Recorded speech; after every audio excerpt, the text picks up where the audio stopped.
presented by Ram Trucks. You are watching the American Conference on ESPN. Wednesday night action from Orlando when conference play gets underway from FBC Mortgage Stadium as the Mustangs of SMU come to town to take on the UCF Knights. Well, folks, it has been an eventful 7 days for many in the state of Florida as Hurricane Ian swept through and ravaged many parts across the state, including Central Florida. The harrowing photos that we see coming out, the damage was vast. Severe flooding in the counties surrounding UCF and even near the school. And for some, they lost everything. Many others displaced in the process, and our thoughts and prayers are with those who were all affected. Rini Angolia, Tiffany Green here with you. Don Davenport will join us in just a moment. And Rini, we are Central Florida residents, and we too were bracing for the storm. And you think about this game originally scheduled for Saturday. UCF's administration moves it to today. The right decision. However, we get back to a sense of normalcy now. And that's what you want, right? And as a Floridian, my hearts go out to everyone affected. And we saw what it did in Southwest Florida, such devastation. But you saw those photos. That storm came up here. A lot of that flooding was a stone's throw from this stadium. So as you said, Tiff, the right decision by the administration, the conference, to move this to Wednesday night. And so hopefully a lot of people that are rebuilding, we can give them 3.5 hours of some fun football, kind of get their minds off some stuff. Wednesday night, American, let's call it some action tonight. 11 days since these two teams last took the field. They will set their attention and focus for this American Conference opener as we get set. We'll come back.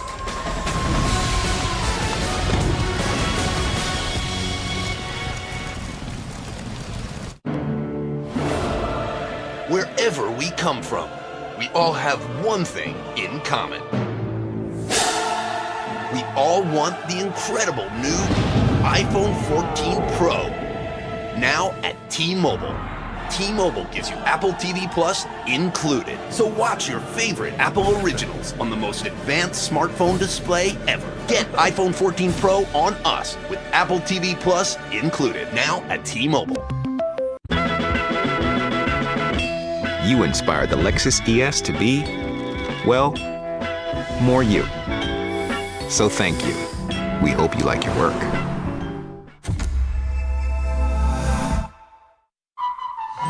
Next in Market Watch, numbers. Boring. In more delicious news, Carl's Jr. and Hardee's are offering charbroiled double deals starting at $2.99 each. Bite into these double deals starting at $2.99 each at Carl's Jr. and Hardee's.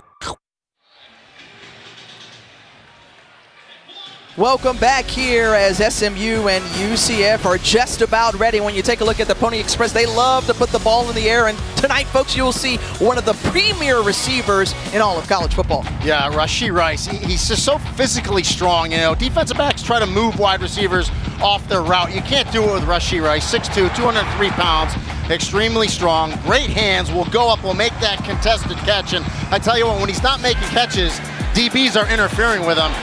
68 targets already for Rashee Rice through 4 games. The offense will go through him tonight, no doubt about it. The #1 wide receiver in the country when it comes to receiving yards per game. He is one to keep your eye on. On the other side, UCF, who brings in a great and stout defense. Not something we're used to saying about the Knights. Defensive coordinator Travis Williams, this is his second year. He said the kids are just kind of getting it. They're understanding. That guy right there, Jeremiah Jean-Baptiste, the middle linebacker, calls out the plays, really has improved greatly. And then Devontae Brown, the corner there, 6'2", 185, long and lean.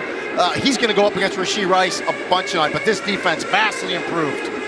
Both of these teams very familiar with one another as conference foes, but these coaching staffs even closer. It's like a family reunion as we send it down to Tom Davenport. Yeah, Tiff, you should have seen the hugs on arrival with all these coaches. At least 5 of them were GAs under head coach Gus Malzahn a decade ago. That includes SMU offensive coordinator Casey Woods and head coach Rhett Lashley. Now the Malzahn-Lashley tandem goes way back 20 years ago. Rhett was his QB at Shiloh Christian, where they won 2 state titles. Their coaching journey started together. Malzahn hired him as a GA at Auburn in 2010. He told me that's when he knew Rhett was going to be a special offensive mind. Lashley went on to spend 9+ years coaching under him, 5 as his OC, but tonight, mentor versus mentee, and that can create some problems for both of them. Lashley joked he has the curse of knowing Gus's mind better than anyone, spent more time than usual this week game planning with his D. Guys, Malzahn admitted when he's calling plays, he's got to watch his tendencies because Lashley knows it's coming. When you think about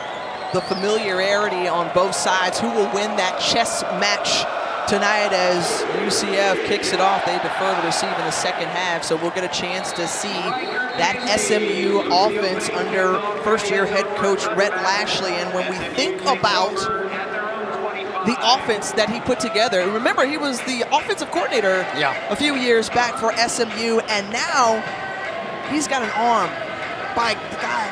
His name is Tanner Mordecai, and he comes in hot and ready. And I think Rhett Lashley, kind of what his philosophy is, take the best of what he's seen from Gus Malzahn and learn. But I think he throws it a little more than Gus. That's where he differentiates. Tanner Mordecai hands it off, and Trey Siggers, who had 3 touchdowns against UCF in their last meeting and brought down by Jean-Baptiste. You talked about his name. We'll call his name a lot. Yeah, and that middle linebacker has got to be active tonight for UCF. They go tempo for SMU. Rice in motion. He flanks out, receives it on 2nd and 7, and he's able to pick up the first down. We talked about the number of targets we'll see to Rashee Rice. That's one of many. Well, it's 69 now already on the year. I mean, he's just that good. Listen, he's a little hampered up, too. He's got a little bit of a turf toe issue, and anyone that's ever done that knows how painful that is, but he's playing through it. Keeping it moving. And snuffed out by that UCF defense. Josh Selascar was in on the stop, one of the captains for the Knights. Yeah, Selascar's a leader. He's been playing really well up front. Tremont Morris-Brash as well, 33. Those defensive ends getting after it. Well, they don't give you much time to set as SMU's offense keeps it going. This one pops out of the hands of Rice. It's a fumble, and you can see Rice shaking up after that hit. He gets up under his own power, and that's Jason Johnson who comes up with the fumble. But let's go back to that play because he got drilled. We're talking about Rashee Rice. Yeah, well, and there was obviously a mix-up in the secondary because he was wide open. He gets the ball to Rice, and he takes a big hit, clearly fumbles the ball as it goes to the ground, and UCF recovers. And it was, kind of a sandwich there, but Jeremiah Jean-Baptiste once again was there as well. And that's what you want from a good aggressive defense, running to the football. So you had a little mix-up with the coverage, but boy, you run to the ball, you get a big hit on, you cause the fumble, you get a takeaway. Well, the Gus Malzahn offense is going to feature a dual-threat quarterback, one who can get moving with his legs, and John Rice Plumlee is that guy. He hands it off to Isaiah Bowser. Bowser with the carry, gain of 3, but John Rice Plumlee leads this team in rushing yards and, of course, passing yards as well. Listen, he's a tremendous athlete, right? He fits in the mold of what Gus Malzahn wants for his quarterback. Maybe doesn't throw it vertically as well as we've seen other UCF quarterbacks, but he's still getting better with each and every rep. Takes his time, and it's nearly picked off in and out of the hands of the defender, Armani Johnson. Lucky to not turn it over on the first offensive possession. And he just doesn't see Armani Johnson, John Rice Plumlee, and that's one of the things to talk about with reps and plays. You got to watch those coverages. Quickly puts it in the air again. This time is able to connect with Ryan O'Keefe for the first down, gain of 15. And they're going to go fast, but what I love right there about John Rice Plumlee, sets his feet, turns those hips, and throws an absolute strike to Ryan O'Keefe. This UCF team coming off of back-to-back wins against Florida Atlantic and Georgia Tech. We mentioned it's been nearly 2 weeks since both of these teams took the field. Man in motion, handoff to Siggers. Siggers up ahead. He's that big bruiser who's just going to power. That's Isaiah Bowers. He's just going to power ahead for a couple of yards. And he's the one, really, that I think he's their bruiser, as you said. They got to get him going. I think when Isaiah Bowser is carrying the load, when he gets a 100-yard game, it opens up so much more offensively for this team. O'Keefe in motion.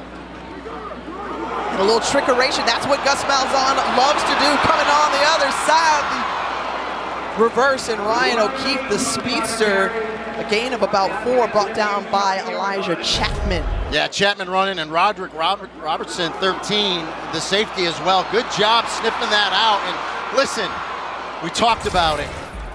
These coaches all know each other. They know Gus Malzahn has a bunch of trick plays, so they have practiced them all. So a nice job by the defense of SMU, only giving up some short yardage there. 3rd and manageable as Rice Plumlee rushed out of the pocket, able to still stay on his feet, takes a blow. And he's short of the first down. There was Chapman once again on the stop. And that's what Plumlee can do, right? Extend the plays. Looks like it's going to be a loss, gains yardage, and now they get it to a manageable 4th and 2, and they're going to go for it here, this part of the field. Saw that pressure applied by Nelson Paul, and on 4th and 2, you feel very confident given the fact that you lead the nation in rushing yards, but quickly going to spend a timeout here and talk it over a little bit more. So Gus Malzahn says, let's draw up the right play. We'll come back with 4th and 2.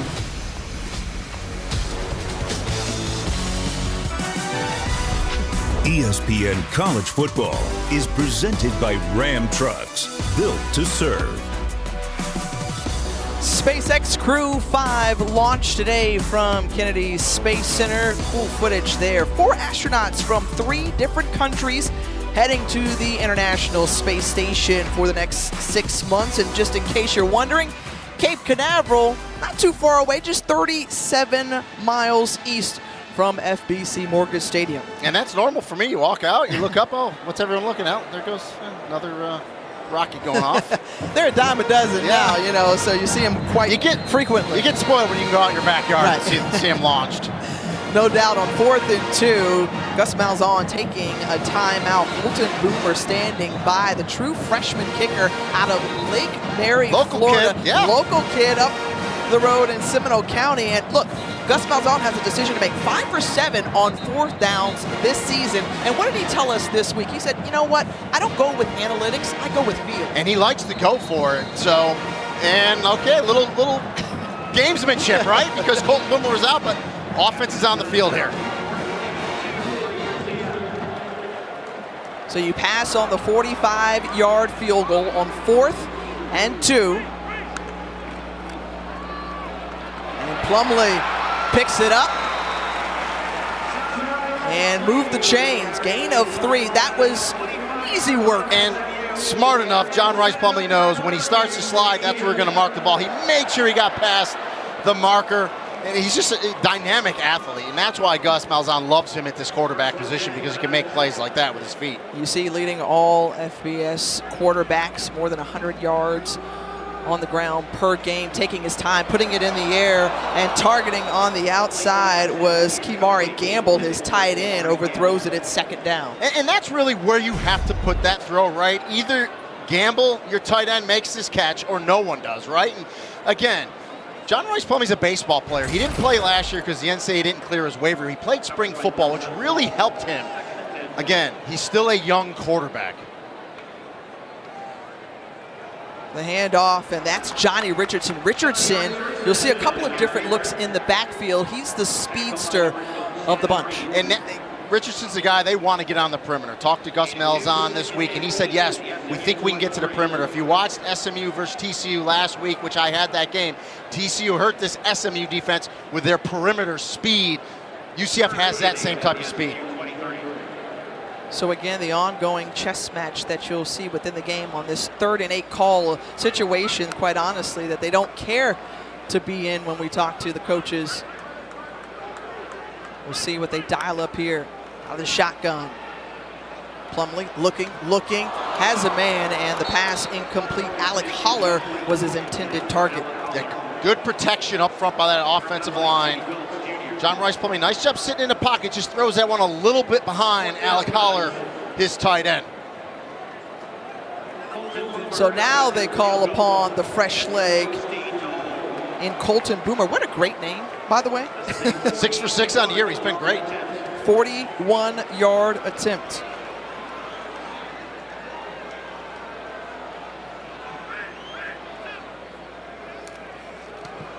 Boomer puts it up and through.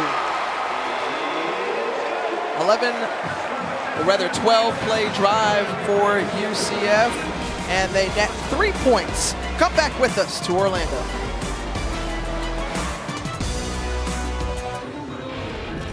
Well, welcome back to the Bounce House. UCF on the board up 3-0. SMU offensively trying to get something going now. Rasheed Rice took a hard hit during their last possession. Spent some time in the injury tent, was attended to by trainers, came out just now with his helmet on, put his gloves on. Good news for SMU.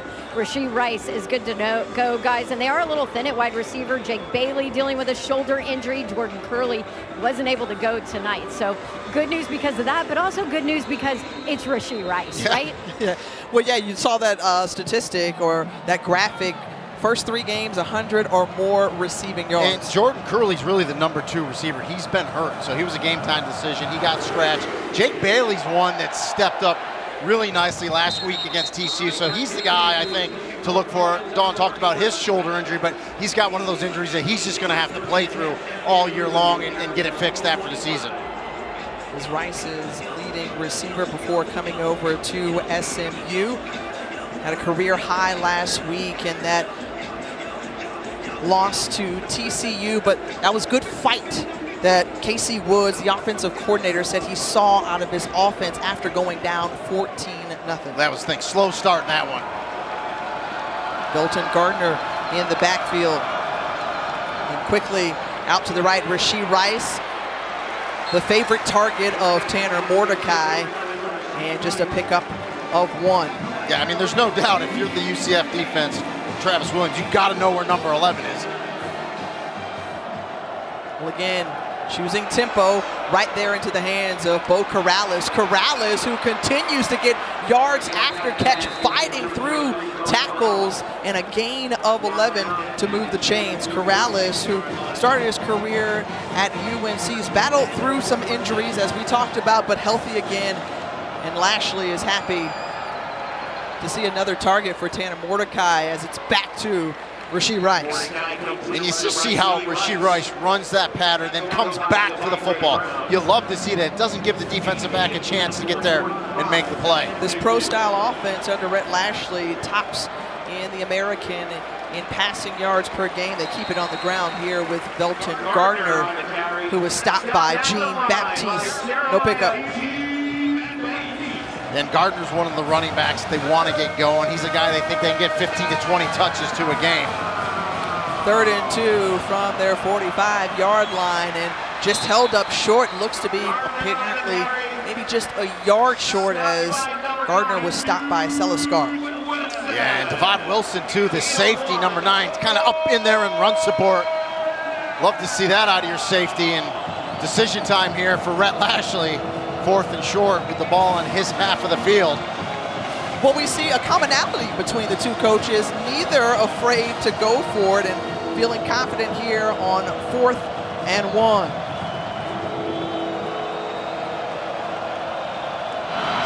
67% conversion rate on 4th and 1. Mordecai rolling out and completes it to R.J. Maryland, the true freshman tight end, to keep the drive alive. And they really like R.J. Maryland. A lot of upside. He's 6'4", about 217. He's going to build that frame. He can run, but nice job by Tanner Mordecai. I like the play call by Rhett Lashley. Get him out, run pass option, dumps it off to Maryland, picks up the 1st down.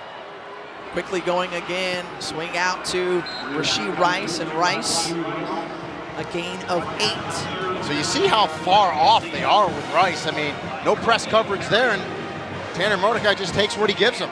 So far, Mordecai 7 of 7 through the air. They keep it on the ground, and a great big gaping hole for Belton Gardner. Nobody around, and he's in for the score. Gardner caught the UCF defense napping, found a little crease, and took it to the house. Yeah, great blocking up front. Look at the down block to the right. 56, Branson Hickman, the center. He's the leader of that bunch. Excellent job by that group. Belton Gardner hits it, gets north and south in a hurry, and takes it to the house. Colin Rogers on to attempt the extra point. And it's up And then Belton Gardner, 39-yard score, first touchdown of the season. Well, you love the answer by SMU. Great blocking up front. Gardner takes it to the house. And then Tanner Mordecai, pretty happy about leading his offense. SMU leads it 7-3.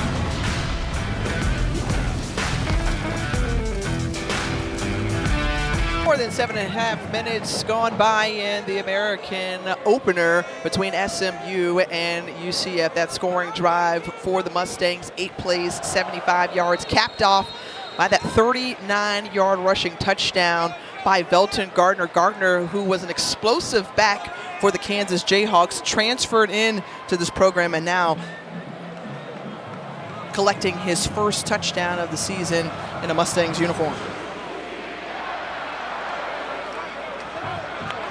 Ryan O'Keefe bringing it back across the 20, a little stutter step, and then brought down. As it's a good time to remind you that Saturday on ABC at noon, it's the 118th installment of the AT&T Red River Showdown from the Cotton Bowl in Dallas. Texas quarterback Quinn Ewers looking to make his return, coming from that shoulder injury, while Dylan Gabriel hoping that he can bounce back for Oklahoma as he sustained it in that Saturday loss against TCU. This game can also be seen on the ESPN app. You break down those numbers, Rini, but what stands out most to you about that showdown? Well, Ewers coming back is the biggest thing. He looked great against Alabama in that game before he got hurt, so having him back is a big deal. There's Ryan O'Keefe on that jet sweep. Again, they like to get the ball in his hands. You'll see him used in a number of different ways for the Austin, Texas native. And if UCF can get some running game going between the tackles, the defense of SMU is going to pinch a little bit. Then I think they can get to the perimeter with that speed.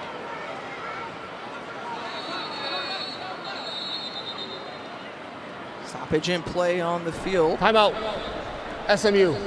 This is the first of the half. Be a 30-second timeout. SMU spins a timeout. Well, if you're just tuning in, folks, 7-3 ball game. Both teams using fourth down conversions to keep their drives alive. Coming out with a trio of points is UCF to get on the board, and then SMU responds. Well, when you watch college football games, I always talk about, the chess match, the game within the game. This one is the game within the game, within the game, within the game, because all these coaches know each other.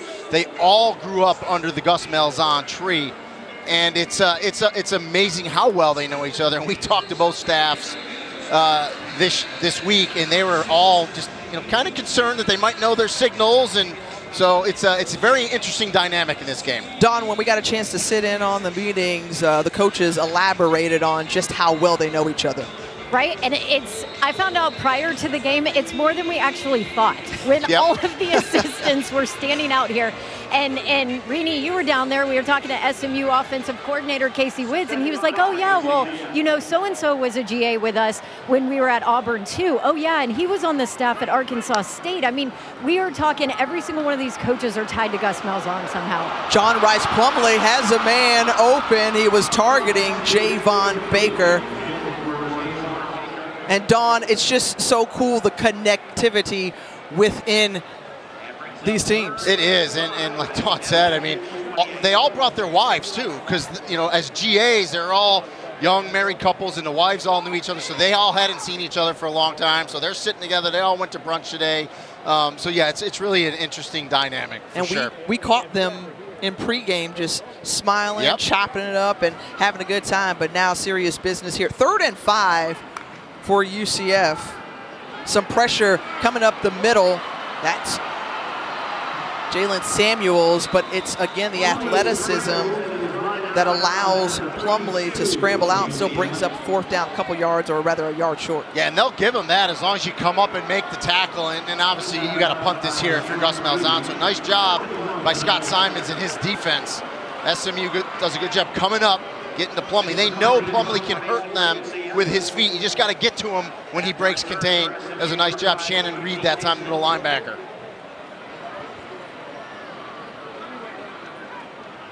Andrew Osteen to punt it away. Excuse me, Mitch McCarthy.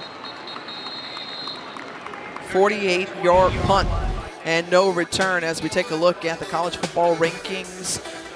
And some movement, obviously. Alabama regains their #1 spot after that convincing win over Arkansas. Yeah, I mean, they flip-flop. You know, Georgia gets bumped after a close win, right? Same thing happened to Alabama, so they go back and forth. And, you know, Tennessee's a team in there out of the SEC that really, I think, scares a few folks because they can score a lot of points. Cincinnati out of the American jumped back in at 24 this week. And a great conference the American is. A lot of parity in this league. On 1st and 10, they hand it off this time. It's Trey Siggers, and Siggers picks up about 9 on the carry, stopped by Kobe Perry. Yeah, doing a nice job up front. They're going to go with some pace once again, ultra pace.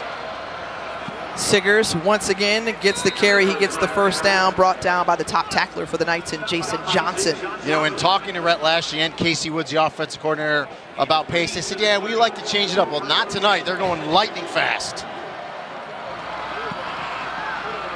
Surveying with time and connects with Bo Corrales, but then jarred loose by Justin Hodges. And that's where Bo Corrales, and he's a senior receiver. You got to keep coming back to that football to your receiver. I talked about how Rashee Rice did it earlier.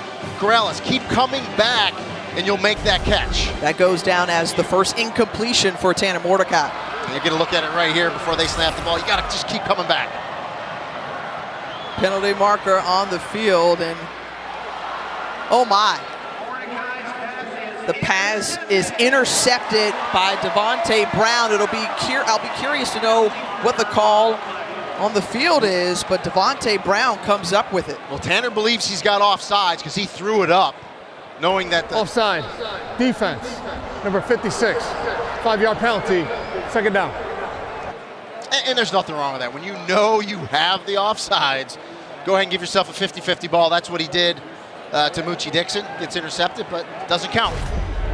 Take a look at it right over the center. See the jump there. So to the right of him. Matthew Alexander's, you know, a little bit too much. And you wonder, you're looking right at the ball, but they still do it, you know. And good job by Tanner Mordecai to get him to jump. On 2nd and 5, looking to the sideline to get the call, now lined up. Siggers moves to the left of Mordecai. They hand it off and quickly greeted by a couple of Knights jerseys. Ricky Barber was there to stop him up. And Barber's been playing much better this year as well. And just no one blocks those two guys. You got Barber coming in as well as Tremont Morris Prash. And they meet at the running back in the backfield for the TFL. Line to gain the 42-yard line. Some more pressure and overthrown as Corrales was the intended target. That's going to bring up 4th down and the punting unit on for the Mustangs. Yeah, defensive coordinator Travis Williams, affectionately known as T-Will, dials up a little blitz that time. Jason Johnson gets right into the face of Mordecai, forces him to throw it quick. Good defensive stop there by the Knights. Mordecai, 7 of 9, 62 yards thus far.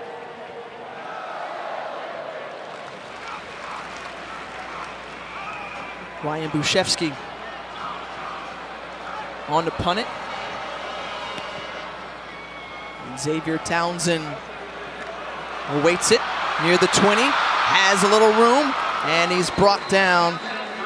11-yard return after that 46-yard punt. Well, you think about the season that UCF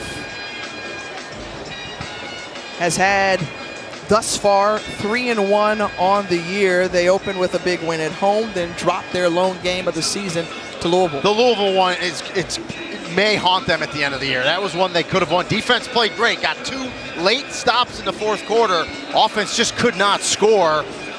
And that's one that, you know, just kind of bites at you. You know, you could have, should have won, but you didn't.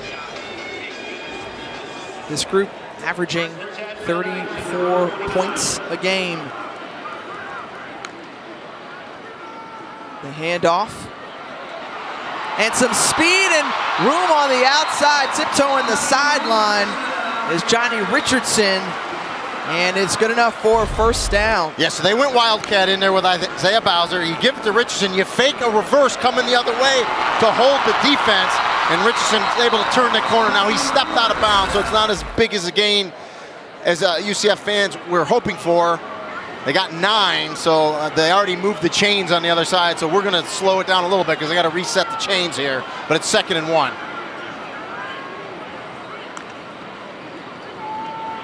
Again, we've seen this a few times. It passes the hands of many and back to Johnny Richardson. Richardson still somehow able to stay on his feet, but losing yards on that play. A little too much trickeration as that was a loss of 5. Yeah, I mean, so you're going to run a reverse back into a screen, but boy, what a job by SMU just to fight through the blocks, stay home, and really not much for UCF there. It's just, again, 2 teams that know each other very well and are playing disciplined. 3rd and 6 now. Plumlee connects with Holler. Holler is stopped short of the marker by a couple yards. And so the punting unit comes on, and UCF fans maybe not thrilled. They're a little impatient. Yeah, well, it's 3rd down, you throw it underneath, so the only way you're going to pick that first down up is if Holler can break a tackle, but a nice job by SMU to come up, make that tackle, and get it to 4th down. 11th meeting between these 2 teams. The Knights lost their last meeting in Dallas by a convincing margin, 55-28.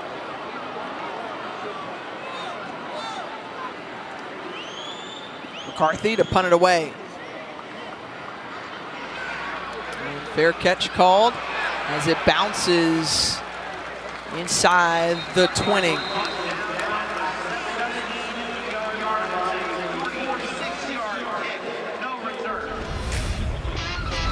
John Rice Plumlee, who came over from Ole Miss, and he was outstanding. You see the numbers that he put up in his freshman season, then makes the transition from quarterback to wide receiver. So you got to remember, he was a quarterback. They made a change, got beat out, goes to wide receiver because he's that good of an athlete. Then he's a baseball player, so he never plays spring football. He transfers here. He missed baseball because the NCAA wouldn't give him the transfer, which I think helped him win this starting quarterback job. So again, very athletic. He just needs more reps from that quarterback position, more throws. For more, let's send it down to Don. Yeah, Brini, you mentioned that spring. That was huge for him, not just because of the reps, but it was also huge in developing relationships and chemistry with his teammates here. They told me they love that playmaking ability. Having him around in the spring, really working on that chemistry has helped them. Well, now his counterpart on the other side, Tanner Mordecai, finds his intended target, Rasheed Rice, and Rice just keeps on going, gain of 14. So they dialed up some blitzes that time. So you see the defenders go, but when you do that, you're going to get one-on-one on the outside, and Rasheed Rice is a tough customer one-on-one. Felton Gardner takes the handoff, and Gardner with a solid run of 8 on first down. Yeah, and when SMU can run between the tackles, it really opens their offense up tremendously, and they're doing a nice job so far tonight doing that. SMU with 6 yards per rush so far, so they've been effective in their ground attack and also through the air, as Rasheed Rice once again with the 7th reception of the game tonight. And oh, by the way, if you remember last year when SMU played UCF, Tanner Mordecai went off 377 yards, 3 touchdowns, 631 total yards out of this SMU offense. So they believe they can move the ball and score points on UCF. Mordecai just tosses it over to Moochie Dixon, and Dixon, who's brought down from behind by Jean Baptiste. But Dixon, you don't want to let him get away, the Texas transfer. And he's the speedster, so they've been trying to get him on vertical shots. I love the play call in there. Bring him in the backfield, a little dump off to him and get him to the perimeter to use his speed.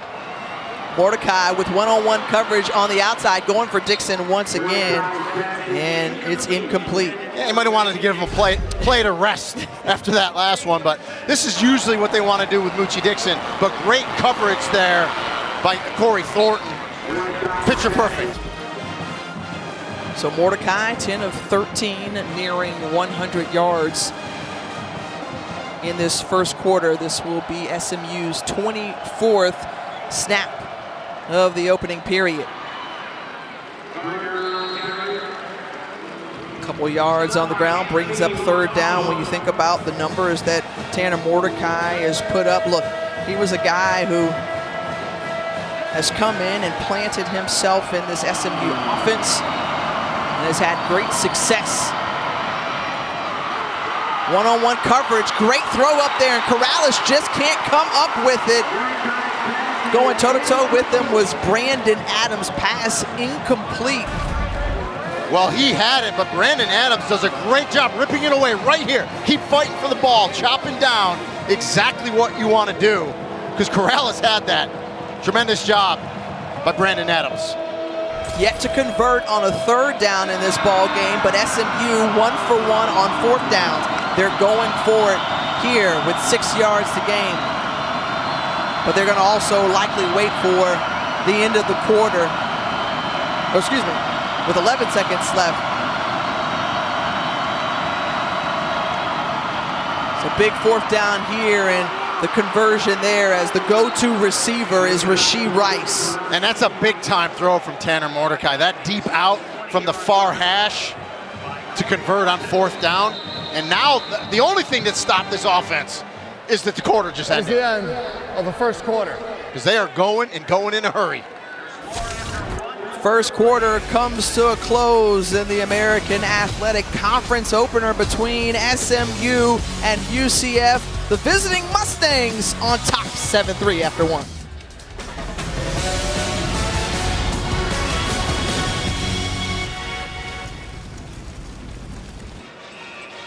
When it comes to red zone defense, T. Will and his unit are the best in the nation.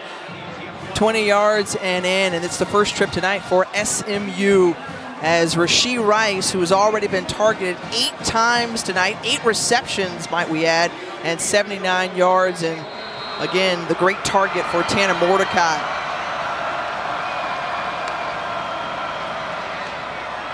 They keep it on the ground. That's Velton Gardner, and Gardner, who is bear hugged and brought down by Jason Johnson and Anthony Montalvo. So now the field condenses when you get into red zone. I think that helps defensive coordinators. I talked to Travis Williams about that. So his calls will change up a little bit down here as well.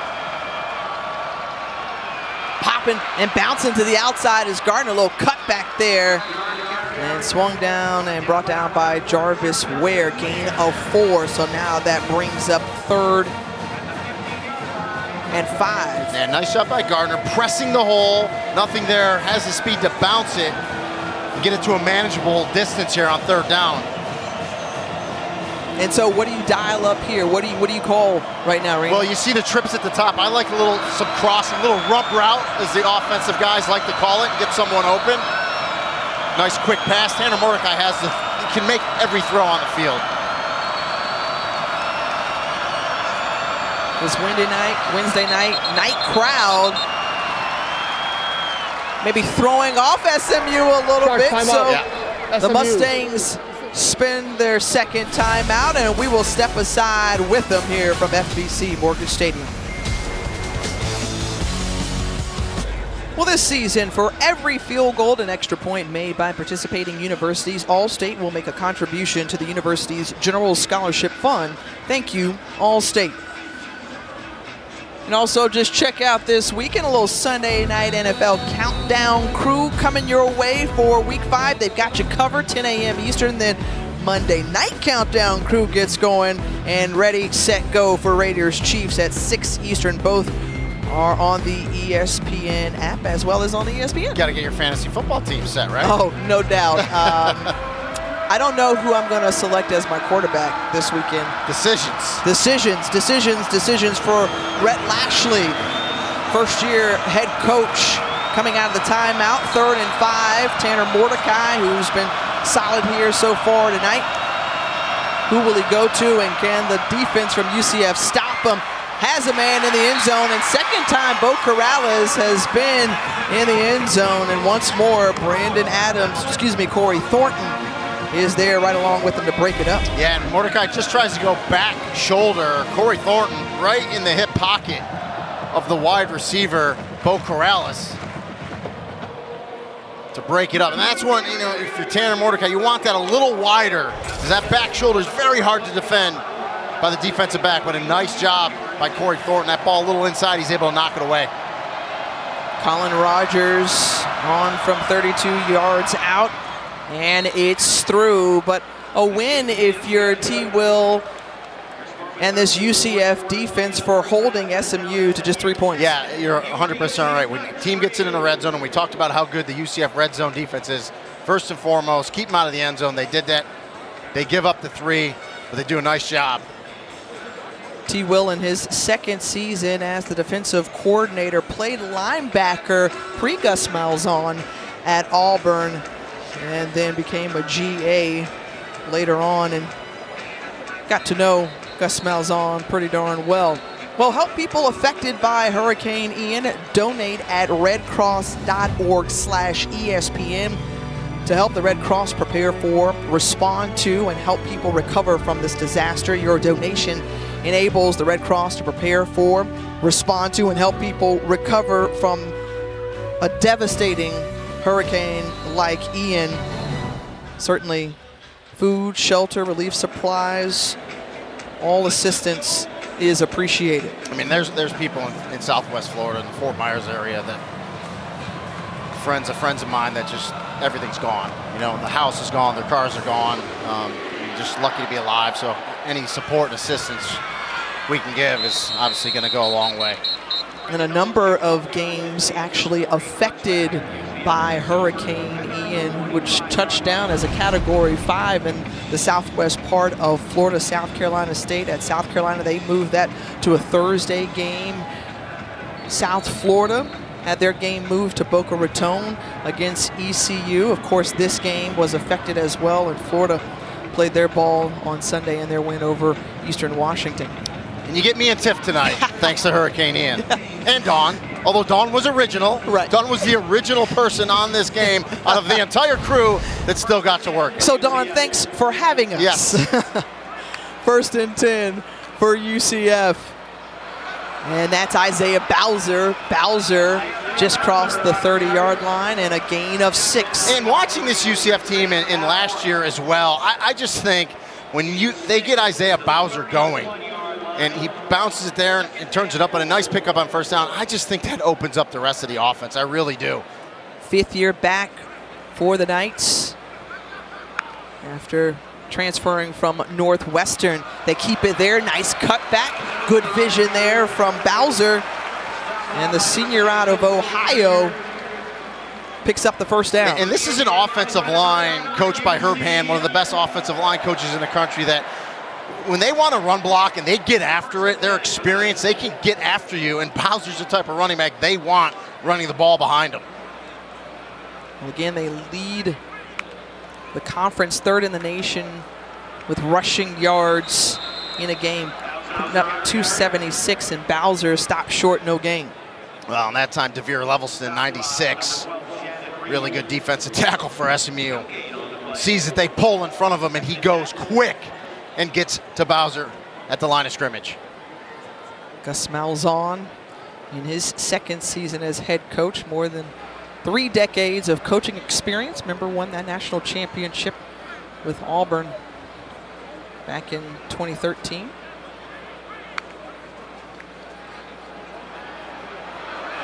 Scrambling, Plumlee stays alive, finds Alec Holler. Holler absorbs the contact, slow to get up as he rolls over for a tough gain of 4. Yeah, they're gonna make Holler come out for a play because they stopped it, but John Rice Plumlee, right, keeping it alive. Elijah Chapman, who has a motor that just doesn't stop, doesn't get to him. Then you see that little sidearm sling. Those are the athletic type plays that John Rice Plumlee is really good at. So as he gets attention on the sideline, 3rd and 6 is coming up for the Knights. And they've been really good on 3rd down. You know, 3rd and 6 or less, though, is kind of where they want to be. So this is that distance that they've been pretty good at on 3rd down this season, but they're 1 for 5 tonight, so we'll see.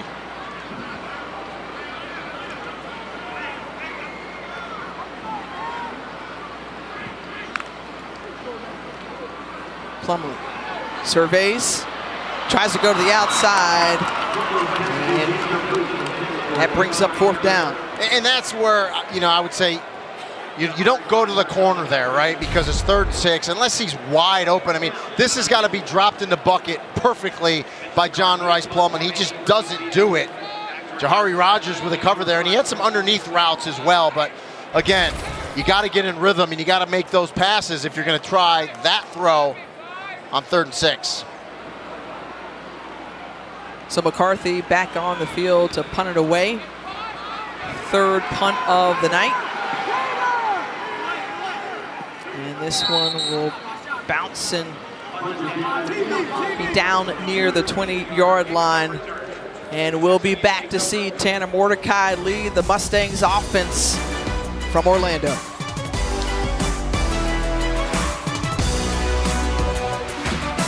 Well, Tanner Mordecai started out in an Oklahoma uniform and was the backup quarterback to some very familiar faces and outstanding football players. Well, and the thing is, he saw Jalen Hurts, the success he had at Alabama, then go to Oklahoma.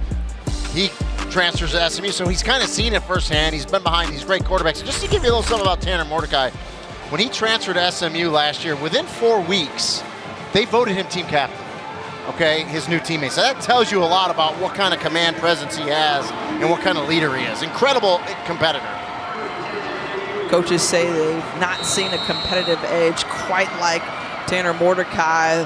The fake as they hand it off. And a gain for Cameron Wheaton of about 8 yards as we sit it down to Dawn. Yeah, Tiff, I remember talking to Tanner last year, and he said he had really learned to not force things last year, to shake things off when they go bad, that he didn't have to always make the monster play, and he could trust his guys around here. Well, this year, I talked to Rashee Rice about him. He told me he's seen a difference in his quarterback's confidence and leadership even this year. He's stepping up for them in a completely different way. It's really showed up, and it really showed up over the summer. When you think about just who he learned behind, the patience, the perseverance that he had to display, and then the payoff right now, top 10 in FBS ranks in a number of different categories. This is a player who has that workman-like mentality, and that's why you can garner that captain role. No doubt about it. Because you bring that hard-headed lunch pail, and that's what Tanner Mordecai has done here on 3rd and 3, looking to convert and just drop in and out of the hands of the sure-handed Rashee Rice. Well, take a picture. Maybe that one was too easy. 10:23 left in the 2nd quarter, because you just don't see this. No. And this is a perfect combination. He throws it back. Rashee Rice comes back to make the catch, and he just wanted to run with the ball before he caught it. And he knows better than that. And you won't see that very often. They had that play dialed up, and he drops it. One of the top receivers in all of college football, but the Mustangs have yet to convert on 3rd down tonight. And Buchevsky booting it away. Xavier Townsend nears the sideline and is tripped up and brought down near the 30. 50-yard punt, and we'll see the UCF offense come back onto the field when we return. Coming your way Saturday at noon over on ABC, the 118th installment of the AT&T Red River Showdown from the Cotton Bowl in Dallas, Texas, taking on Oklahoma. The game can also be seen on the ESPN app, and just look at the numbers that Bijan Robinson has put up for the Longhorns over the last 3 games. Yeah, one of the best in the country for sure. Toting the rock. John Rice Plumlee deciding to keep it on the ground and steps up and is brought down by Leviston, just a gain of 1. John Rice Plumlee, a lot of conversation has gone on about him at the quarterback position. His debut season for UCF as the QB beat out the incumbent Mikey Keene. And some of the chatter or knock on him has been that different throwing motion, a baseball player, as you mentioned as well. Lack of touch, you hear a lot as well. That kind of goes with it. And Mikey Keene is a kind of a pocket passer that can push the ball down the field. So you understand why the fans get a little uptight. You see that play clock nearly winding down just Price at to the 1 snap. second. Second UCF charge, timeout. UCF. taking that timeout. But you think about this too. I mean, we talked about him making the conversion from wide receiver back to quarterback. That's, you know, more like 1,000 days or so between the time that he last played, you know, quarterback. So for him, it's a readjustment and a learning process as well. I agree, and again, you know, I said quarterback-wise, I know he's technically a senior, and you can't really tell with COVID and how many years people have left. Rep-wise, you gotta throw the ball thousands and thousands of times. You gotta throw it to your receivers. You gotta get that timing. It just looks like he's just not quite on sync with his receivers yet this season, in a consistent basis for sure. So far, 5 of 10 tonight, just 23 yards through the air, but is able to complete that pass to Kobe Hudson, one of his new targets who came over from the SEC in Auburn. And this is an important third down here for this offense, to stay on the field and get going. I mean, the last 4 drives, 3 punts and a field goal. So they need some chunk yardage. They need a little excitement for this offense. So much of the offense for UCF and the success they've had this season has been on the ground. And Plumlee can do that right there. That's the beauty of John Rice Plumlee. And that's what Gus Malzahn loves out of his quarterback. Now, I wish, you know, I think if you're a UCF fan, you would wish he can do that and then just get a little better completion percentage, and you'd have the best of both worlds. And listen, I think he can get there. I really do.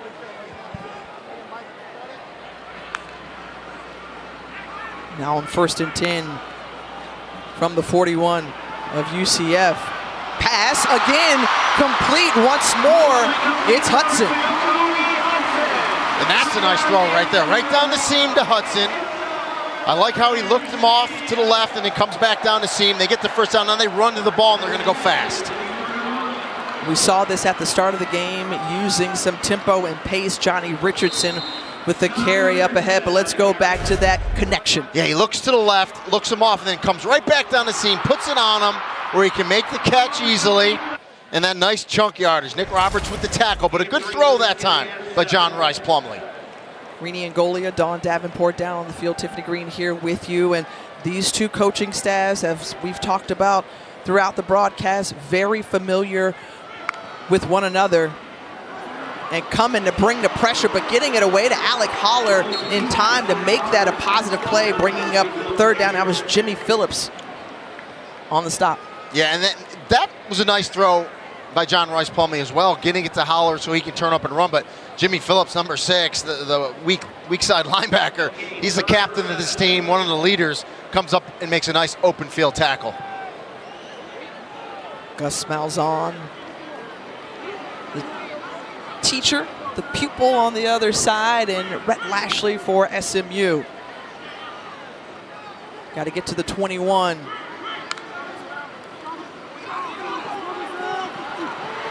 And the pass is complete. Wow, what a throw right there, threading it right to Javon Baker where he could only catch it. Yeah, and Sam Westfall had great coverage.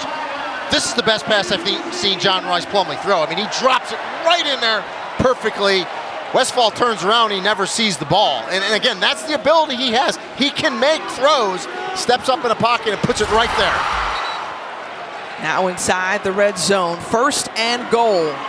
They toss it over and just snuffed out as a number of Mustangs jerseys were right there to slow down the ball carrier. And that's where you just got to keep running if you're Coles. If you have, you know, an outside perimeter play like that, don't cut that back, because you have the speed to turn that quarter and get to the pylon. So if you're Trillian Coles, you just got to keep going there. Injured player down on the field will step aside here from Orlando with 6:21 to go and UCF driving.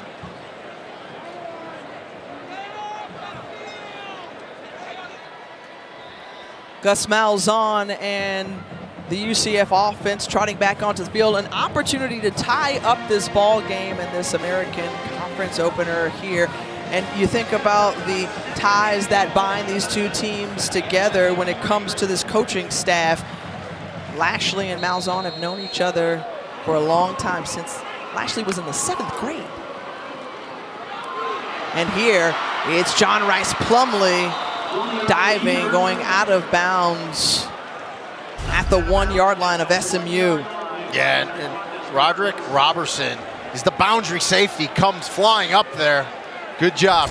Read it, recognize, and react. And that's what Robertson does there, makes the tackle, keeps John Rice Plumlee out of the end zone. Jimmy Phillips, who was the injured SMU player, back on the field for the Mustangs. The toss over to Bowser, and he hops on in for the score. So UCF moving the ball down the field. Bowser's 6th touchdown of the season. Well, you try to use the perimeter a couple times, and then finally you say, I'm going to give it to my 220-pound banger. Little toss off tackle, cuts it up. It's not even really touched as he hops into the end zone.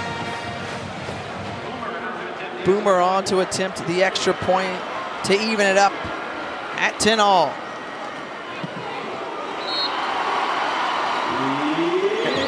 Drove down the field 70 yards through 10 plays and capped off by that Bowser score. And we should say Isaac Slade Matatia, linebacker, hasn't played tonight. Jimmy Phillips might be a little banged up. Here's the pass play, though, by John Rice Plumlee. Drops it in the bucket to Javon Baker. And it's finished off by Isaiah Bowser. Good blocking up front. Holler there as well. Good job of that offensive line, winning at the line of scrimmage. But linebacker spot a little banged up for sure for SMU. So that's something to watch as we get into the second half of this game. Well, we'd like to take this time to give a little shout out to the retirement of Tom Ojaki and the Senior Associate Commissioner for Broadcasting and Digital Content for the American. He announced his retirement last month as effective Sunday. Spent 27 years with the Big East that turned to the American, and boy, he's been around for a long time, Randy, you know. Yeah, we call him OJ. I've known him for a long time. I talked to him last week. 50 years in the business, in broadcasting of some sorts. I told him, enjoy your retirement, and when I run into you again, dinner is on me. You've earned it. Congratulations, OJ. And now he can hit those bucket lists, go to the Caymans and go to all those places he wanted to do. So congratulations, OJ. Great, great career, buddy. I know we'll see you down the road. When you're thinking about this matchup and looking in on paper and then what you're seeing with your eye test tonight, is it playing out the way you anticipated? You know, I think if you're a UCF fan, you're used to that, and we talked about this in a production meeting. Lots of points, fast, down the field, big throws. They run the ball and play really good defense now, so it's kind of a new identity, and SMU's very similar.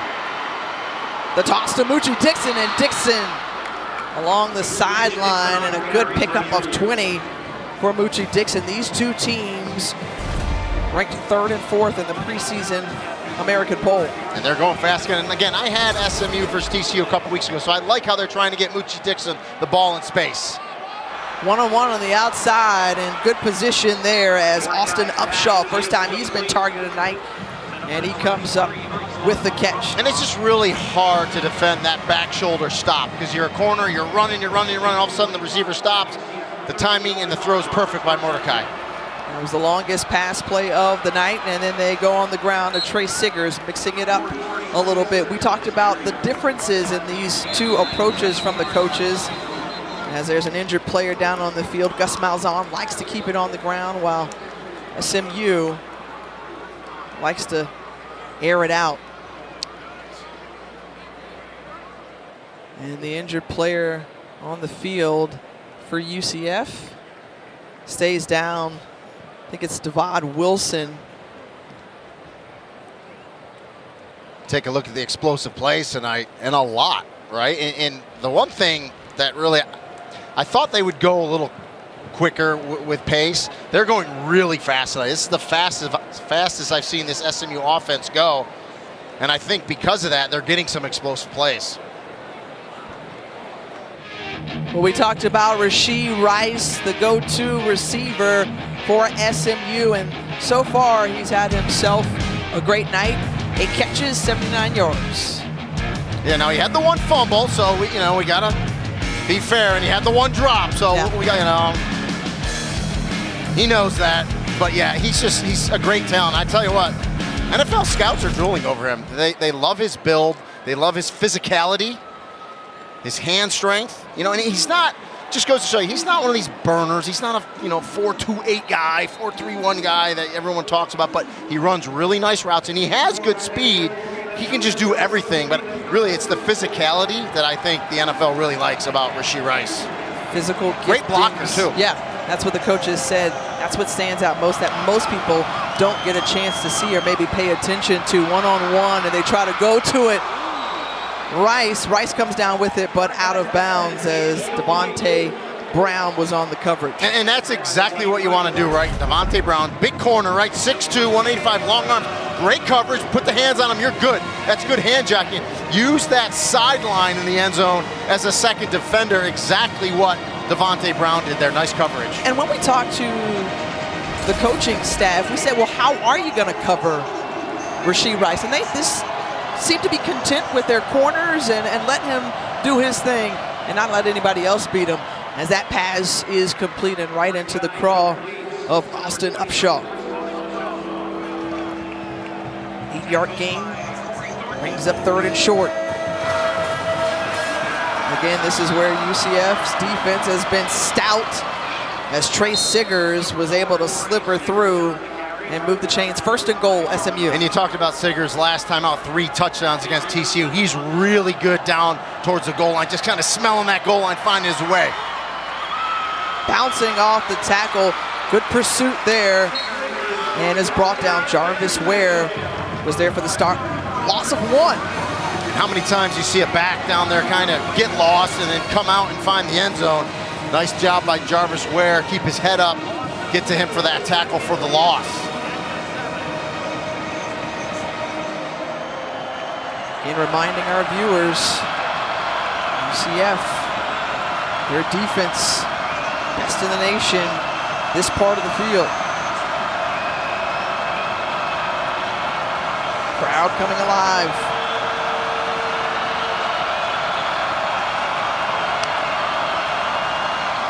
Mordecai looking to his left, flushed out of the pocket, keeping his eyes downfield, had some room to run, but just throws it away. Yeah, and I think that's the wise decision.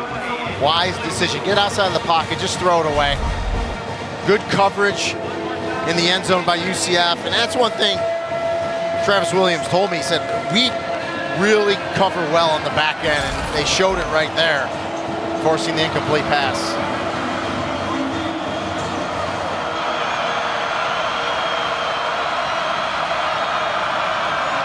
Here on 3rd and goal, back to pass is Mordecai.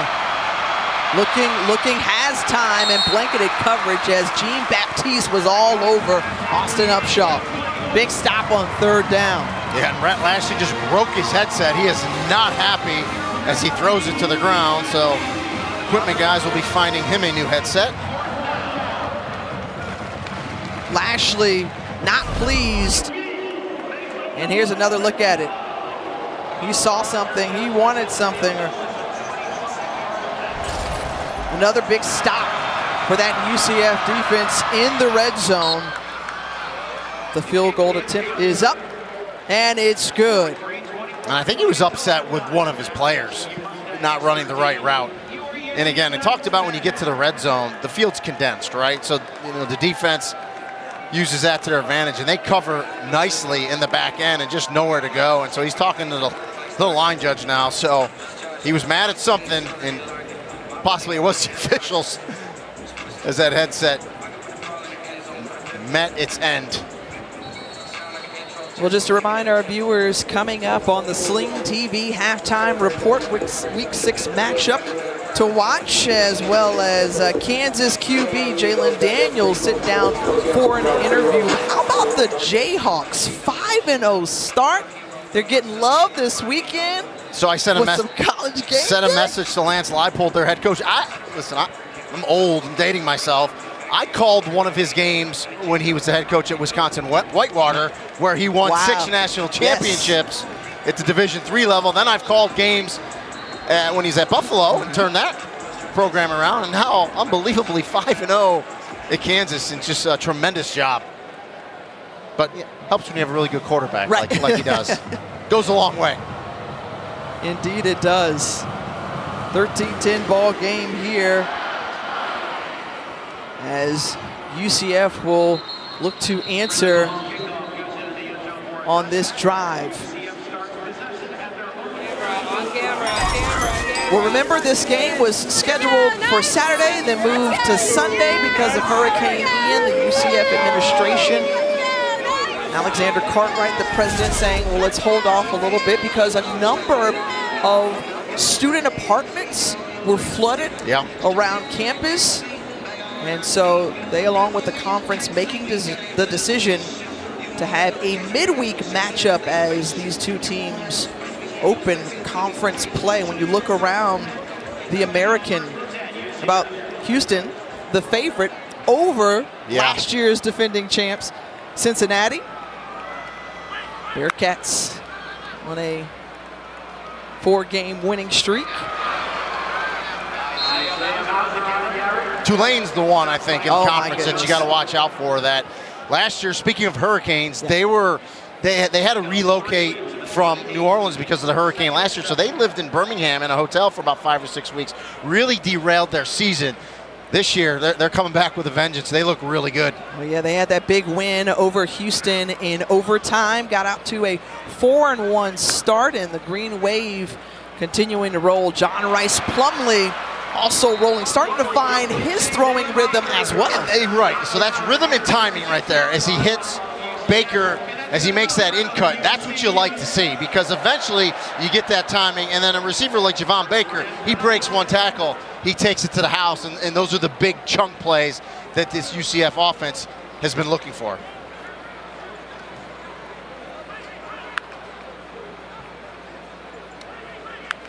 Sends a man in motion. Plumlee again with time down the middle of the field. And Ryan O'Keefe was the intended target. Nick Roberts was right there as well. And that time looked a little out of sync because O'Keefe's running really a deep post. There's not a safety over the top. There's a safety on the other side of the hash, and Plumlee kind of tries to throw that back shoulder on the other side of the hash, and O'Keefe just can't turn around and make that catch. So it kind of looked like they were out of sync there with what they wanted to do. But credit John Rice Plumlee, after a 2 completion start in his first 6 throws, he's gone 8 of 10 since then. And the big stop there by Jimmy Phillips, and you referenced it earlier, Isaac Slade Matatia is out. Phillips was banged up a little bit a couple of possessions ago, so important to have Jimmy Phillips on the field, the second leading tackler on the team. Yeah, and again, a captain of the team, a leader, so yeah, you can't lose him. As you said, you already have Isaac Slade Matatia out for tonight, so thin at the linebacker spot for SMU.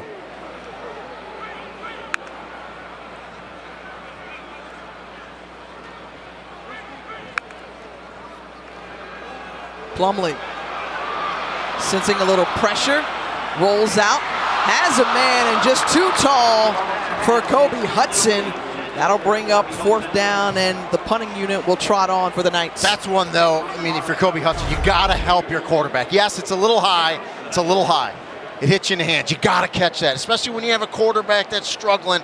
I'm not saying it would have been an easy catch for Kobe Hudson, but it's one that a receiver like he can make. And again, when your quarterback struggling to get those chunk plays, boy, got to come down with that one for him, and he knows that.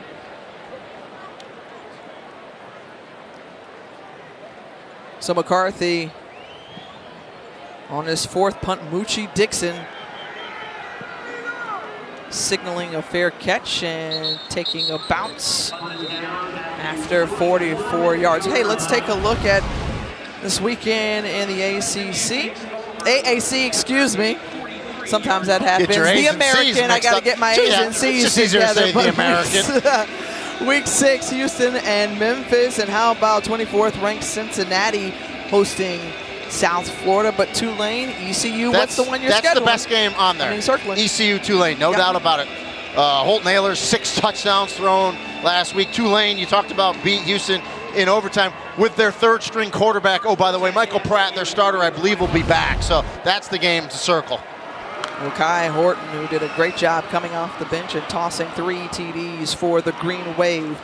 Belton Gardner on the carry. Remember, he broke through with a 39-yard touchdown run to give SMU a 10-3 advantage at the time.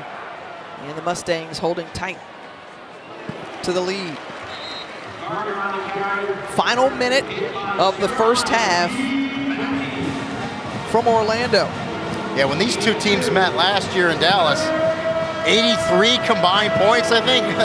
They're a little off the pace. Yeah. We'll see what the second half has in store for us. And SMU content to just take time off the clock. Snuffed out, and somehow Tanner Mordecai gets away from Morris Brash, and some laundry comes out onto the field. It looked like he was offsides because he got to the backfield so quick. The head line judge threw the flag, so we'll see if there was a UCF player in the neutral zone. But boy, if he wasn't, what a jump, because he was in the backfield right away. And the funny thing is, the flag came from the far sideline from the head line judge. Now he's going to talk to the near sideline judge, and we'll get a call here. Offside, defense, 5-yard penalty, results in a first down. So we didn't get a number, so that's like, they're like, well, I saw someone was offsides. We're not sure, so let's take a look at it. And it was Tremont Morris Brash at the top of the screen, so I could see what the headline judge saw down here. But it was close. Just a second penalty of the ball game. Mordecai running out and has an open receiver in Bo Corrales along the sideline, gain of 15, so that'll stop the clock momentarily, move the chains.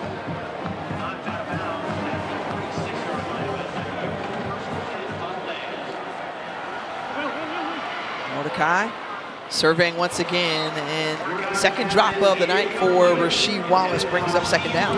So they got a couple kickers. Colin Rogers is their normal kicker. He's got about a 52-yard leg, so you got to get to the 35. But Brendan Hall, who does their kickoffs, told us he can kick a 60-yarder if it's the end of the half or end of a game type of situation. So you'd have to get to about the 43 to give him a chance. But with 6 seconds, we'll see. I think we might just be Hail Mary time here.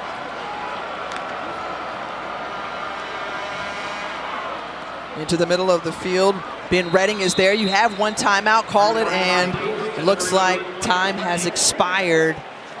So Rhett Lashley was running down the sideline yelling timeout. We'll see if he got it. A replay can look and see when he got tackled and when that timeout was called. So we'll see if they're going to put a second back on the clock, because that's exactly what he was trying to do. He was trying to get in range, I think, for Brendan Hall, 93, who's got a big foot for them. This one would be pretty far. It's hard to see what the breeze would be. It'd be about a 62-yarder. I think he's got a little bit of the breeze behind him. With 1 second on the game clock. It'd be SMU's third and final timeout. It'd be a full timeout. So Lashley did indeed get that timeout in just before the end of the half, and now that sets up. We'll see if he's going to try a really long field goal. The only problem with that is the kicker's going to kick it a little lower because he's going to try to drive it. And the last thing you want is a block, a return. You give all this momentum to UCF at halftime. So we'll see what they call, but it's a beautiful night tonight. I should say that. Low 70s, a little breezy, absolutely gorgeous. You know, and this game was originally, Tiff, as you know, sold out. 44,000 tickets were sold for this game. It was Parents Weekend. Obviously, the hurricane changed all that. They had no idea what they'd get tonight, but I'd say they had about 20, 25,000 fans. And they've had this field during timeouts and breaks, a little club UCF action, so the student section very much involved in some of the night fans that are very faithful coming out tonight. The question was, what type of crowd would they get in? And pretty decent for a midweek tilt. So no kicker. We'll go. No kicker, just go for it. Yep.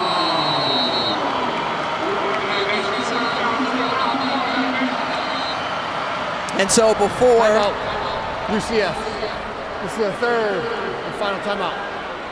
anything happens, Gus Malzahn will talk it over with his crew. But again, I think, too, it's a matter of, you talked about some of the gamesmanship. Okay, let's see what you come out and do. Okay, Correct. I got a timeout. I'll check out what I And you got. can't take him to the locker room with you, right? So SMU comes out. Gus Malzahn sees what they line up in there. I'm going to take a timeout, and we'll readjust. Now, Rhett Lashley's going to readjust to whatever he was going to do. He'll do something different now. So here we go.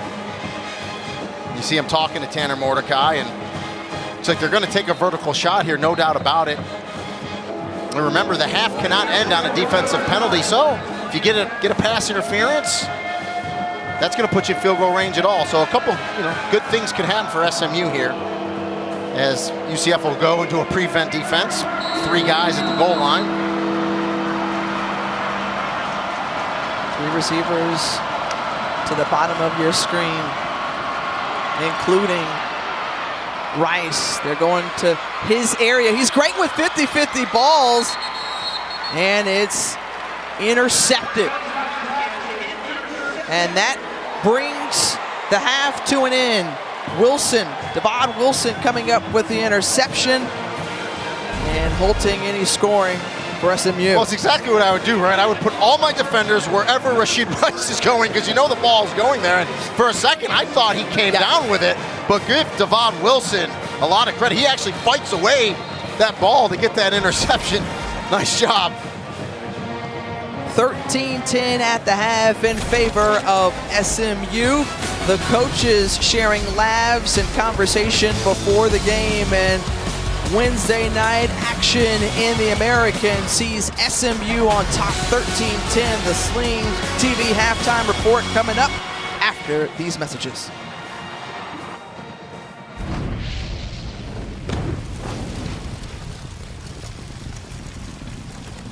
College football prime time presented by Ram Trucks. You're watching the American Conference on ESPN.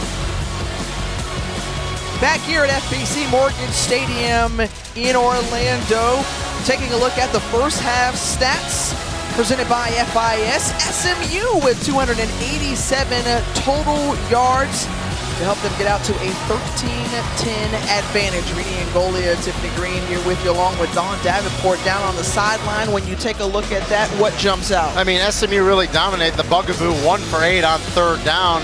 But you look up at the score, it's 13-10. So as much yardage as SMU had, don't really have points to back it up. UCF is obviously right in this ball game. Tanner Mordecai, 16 of 27 for 187 yards through the air, but he'll watch on as UCF will receive the kick here in the second half. Ryan O'Keefe catches it at his own 1-yard line, comes out across the 15, a little stutter step there, and then banged around and brought down near the 20 as we send it down to Dawn. Well, Tiffany, UCF with just 145 total yards of offense that half. Head coach Gus Malzahn not happy with what his team is able to do offensively, especially on 3rd down. That's his true frustration. You know, this is a team that came in averaging 275 yards a game on the ground, but coach told me if they want a chance in this one, they have to be able to throw the football better than they did in that first half. SMU head coach Rhett Lashley said they've been able to stop the run. They haven't given up explosives. They have to do that for 4 quarters. And guys, you know, these two coached together. I asked Coach Lashley what he thought Gus told his team at the half. He said he's probably happy with what the score is because we feel like we should be up more.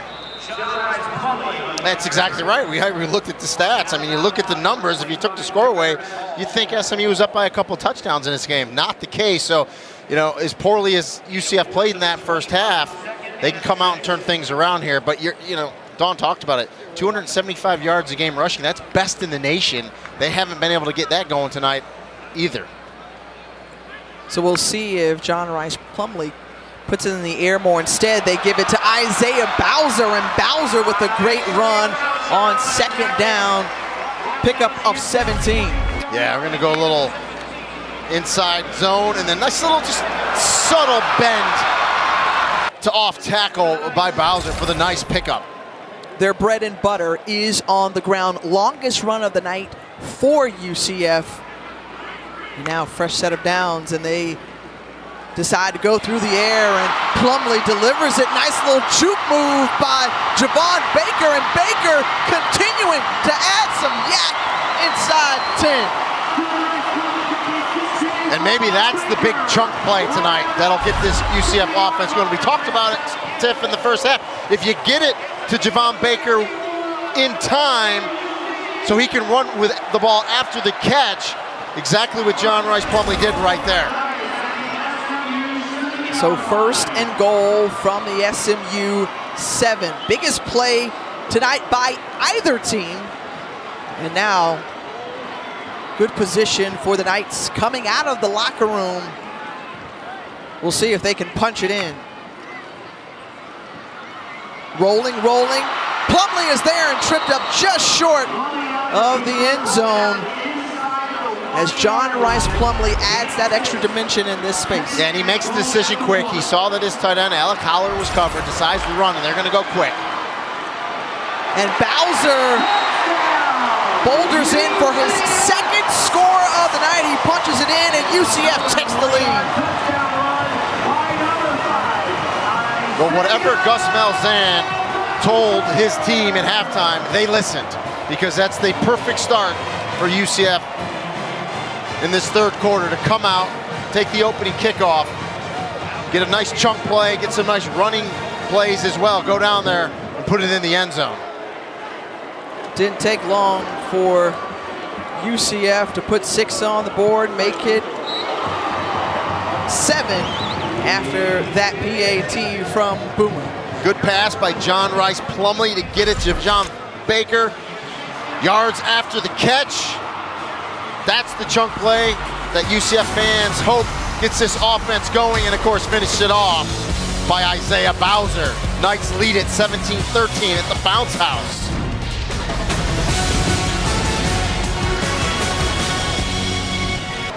ESPN College Football Primetime presented by Ram Trucks. Well, how about Isaiah Bowser with his 7th career multi-touchdown run game? He was able to punch it in from a yard out, but it took less than 2 minutes for Gus Malzahn's team to make it into the end zone coming out of the intermission. And that's what UCF fans are accustomed to, right? Fast down the field, big chunk plays. Nice job by John Rice Plumlee to get it to Javon Baker in rhythm. Big chunk play, and then run a couple plays down the goal line, and Bowser finishes it off. That's what these fans are accustomed to seeing. And what did Dawn tell us in that halftime report after talking to Gus Malzahn? We need John Rice Plumlee to make throws. He aired it out. 51-yard completion was the key play in that last drive.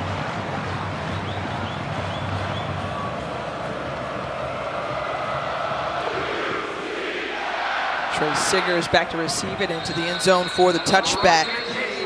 Well, our Week 5 Monday Night Football matchup is an AFC West rivalry between the Raiders, who just picked up that win, their first of the season, Sunday against the Broncos, taking on the 3-1 Chiefs. You can catch it 8 Eastern on ESPN, ESPN Deportes, and the ESPN app. Remember, our coverage begins with the Monday Night Countdown at 6, and that dude, Patrick Mahomes, this guy's playing pretty good, huh? One special type of football player for sure. Great season for him thus Looks pretty good in your hometown.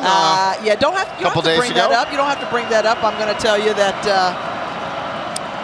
I'm a Tampa native, Buck fan, and wow, Rashee Rice catches that one. And that's an important catch to set an established tone for Rice in this second half. He got off to a hot start, and then what happened? Had a couple drops, yeah. But look, Corey Thornton, the corner 14, has been playing excellent tonight. He jumps that, just can't make the play. Almost disaster, turns into an 8-yard pickup. Mordecai design run all the way and snuffed out as Tremont Morris Brash was right there shadowing. Yeah, a zone read is not Tanner Mordecai's strength. You don't want him pulling it and running. And Tremont Morris Brash says, bring it all day long. I'm going to make a tackle for a loss. Find a gain, the 35-yard line. They hand it off to Belton Gardner, and Gardner, who was stopped short as Jean Baptiste was right there. We talked about him returning, being a captain in that linebacking core for UCF, and coming up with a big 3rd and short stop now on 4th down. Again, not success. And I'm on going to third, say, but yes, I'd for be fourth. shocked if he goes for it here, and it looks like he's going to. Let's see if he tries to get him jump off sides, but this is a huge opportunity for this UCF defense here on 4th down.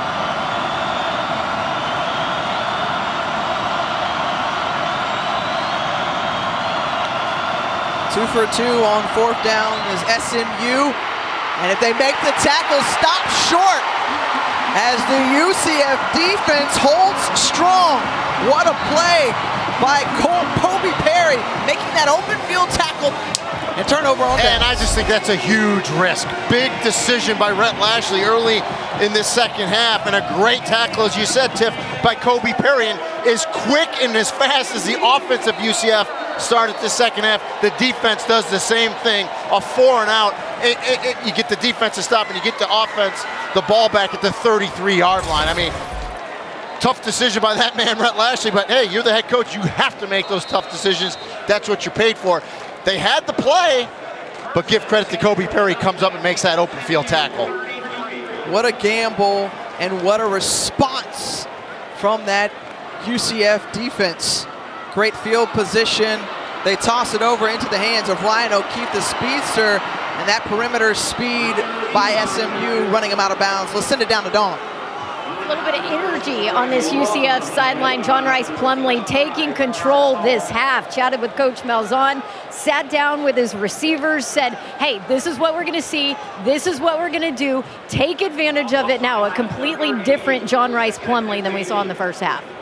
And again, one of those learning moments, but an assertion by their leader. We talked about him learning the position again. Started as a quarterback in his career at Ole Miss, and then wide receiver for a couple years. But this is the time that you want to see your quarterback make that type of decision and step up to the plate, especially now that you're in conference play. And you want to see some of the receivers step up and make big plays too. We saw a couple drops out of the UCF side in that first half, so you want guys to step up and help their quarterback out. But a big opportunity here now for SMU. You know, really, for all intents and purposes, that was a sudden change going forward on 4th down. The defense has stepped up nicely.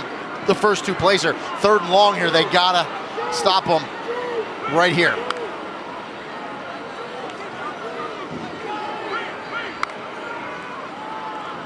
Picking up the pressure is Bowser, flushing out of the pocket. Plumlee still staying on his feet, keeping this alive, and then finally brought down by the weak linebacker and Jimmy Phillips. I mean, John Rice Plumlee's tough to bring down, but give it to SMU. They're playing discipline, staying home. He gets away from Elijah Chapman right there. But at the end of the day, Jimmy Phillips comes up and makes that tackle, and that is a terrific job by Scott Simons and his SMU defense there. You come on the field, the offense has the ball at the 33. 4 plays later, you're forcing a punt. So the defense from SMU stepping up and not making SMU pay for that gamble to go for it on 4th down. And what a punt. Pinning the Mustangs inside the 5-yard line. Well done by Mr. Osteen as we go to break with 9:32 remaining in the third. Let's fans check out the lineup this weekend. ESPN brings you 2 MLB wildcard games starting at noon. Then on Saturday, you've got the AT&T Red River Showdown. And then Monday Night Football capped off by the 3-1 Chiefs as they host the Raiders. So you can just fall into literally anything that you want to. Meanwhile, Aaron Judge, who is already, you know, did he hit 62? Yeah, 62 the AL record. So no more cut-ins in college football. No more. However, he's chilling right now. His Yankees are enjoying a bye this weekend. Well, SMU's offense starts 1st and 10 from their own 3 deep into his end zone, and right there, you see a ton of contact, grabbing of the jersey of Rashee Rice, and flags immediately come out. And you know that's going to be a PI on Devontae Brown. Yeah, and he draws a lot of pass interferences. And now Devontae Brown one-on-one. Pass interference. Defense, number 7. 15-yard penalty. Automatic. 1st down. And it's an easy call by the back judge there. and the side judge for that matter. And listen, it's one-on-one, right? There's no safety help. That's what they wanted right there. They take a shot, they get the PI, and they get off the goal line now, the 15-yard penalty. Yeah, I was going to say, allows some breathing room. Only 3 penalties we've seen in this game, all going against UCF. It's been a clean game penalty-wise, that's for sure.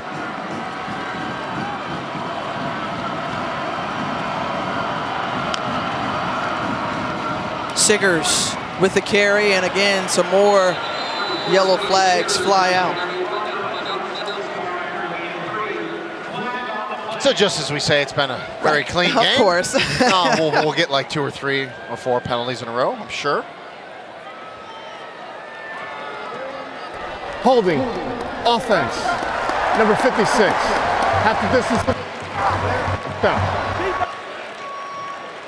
Back him up 10 yards as that goes against the center, Branson Hickman. Poor guys, you know, most of the time, you know, we call their names out when they get penalties, but Branson Hickman really, he's a tough dude. He's the leader of that offensive line. He's been playing really well this season.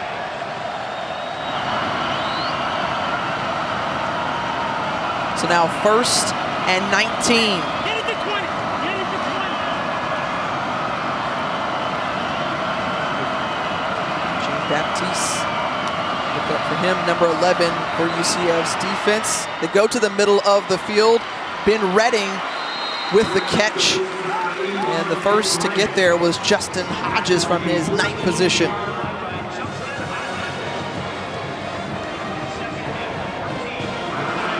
Moving quickly after that gain of 5. Mordecai looking, and finally brought in. Good catch and concentration by Dylan Goffney. A chunk of 7 there. Yeah, does a nice job, bobbles it, is able to pull it in, good strong hands, and almost fights away from the tackle as well.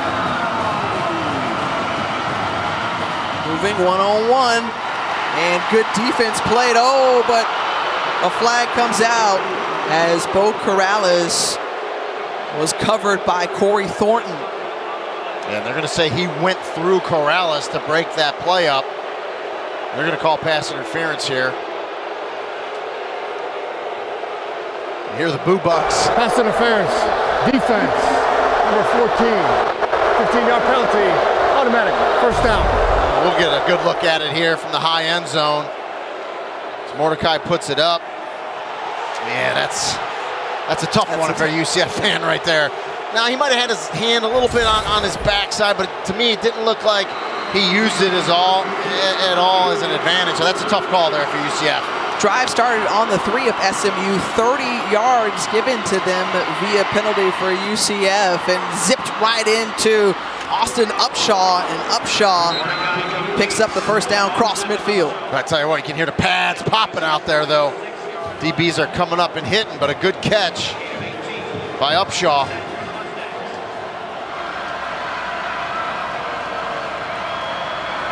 After that gain of 18, looking to the sideline. Mordecai.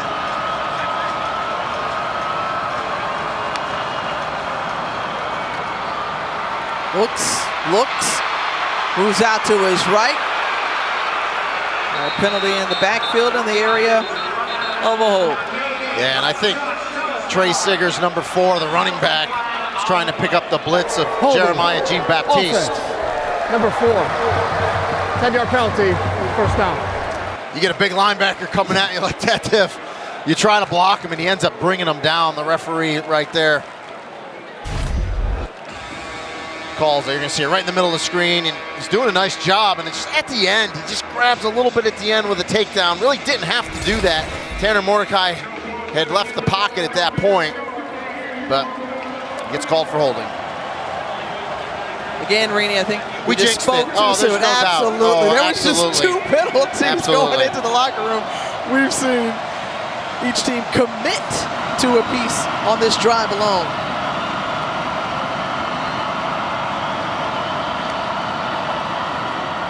The handoff to Siggers, and Siggers with really no room to run, a loss of 2.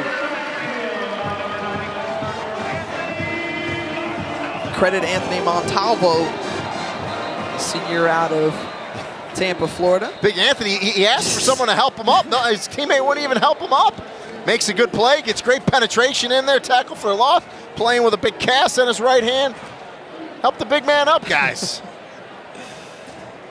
Injured SMU player on the field. We'll step aside quickly. 2nd and 22 coming up when we come back.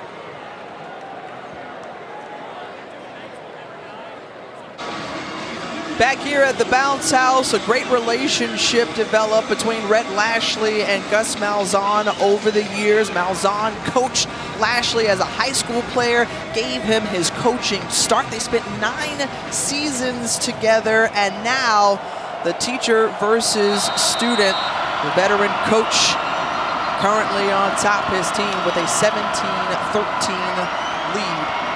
SMU's quarterback Tanner Mordecai with the pass complete to his tight end RJ Maryland for a gain of 6. And Rhett Lashley told us he's 0-2 lifetime going up against Gus Malzahn. One was a high school game when Gus changed high schools, and the other one was when Lashley was at Samford and they took on Auburn. I'm hoping to notch his first win against his longtime mentor, and the pass incomplete there on 3rd and 16. Pass intended for Rashee Rice, and that'll bring on the punting unit. Yeah, he tries to squeeze that in there low and away to Rashee Rice, but good job by the UCF defense there, forcing that window for Tanner Mordecai to throw the ball to be very small.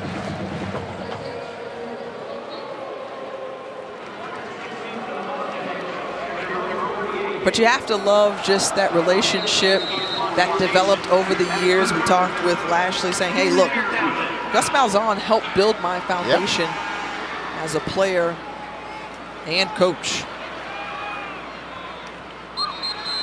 And for more on that, we'll send it down to Dawn. Yeah, guys, he did. He said the foundation of what he believes comes from Gus Malzahn, the intangibles as a player and a coach, because obviously he's known Gus Malzahn since 7th grade. He was his quarterback at Shiloh Christian. They won 2 state titles while they were there. And then his coaching journey with him started, of course, at Auburn when Gus hired him as a GA in 2010.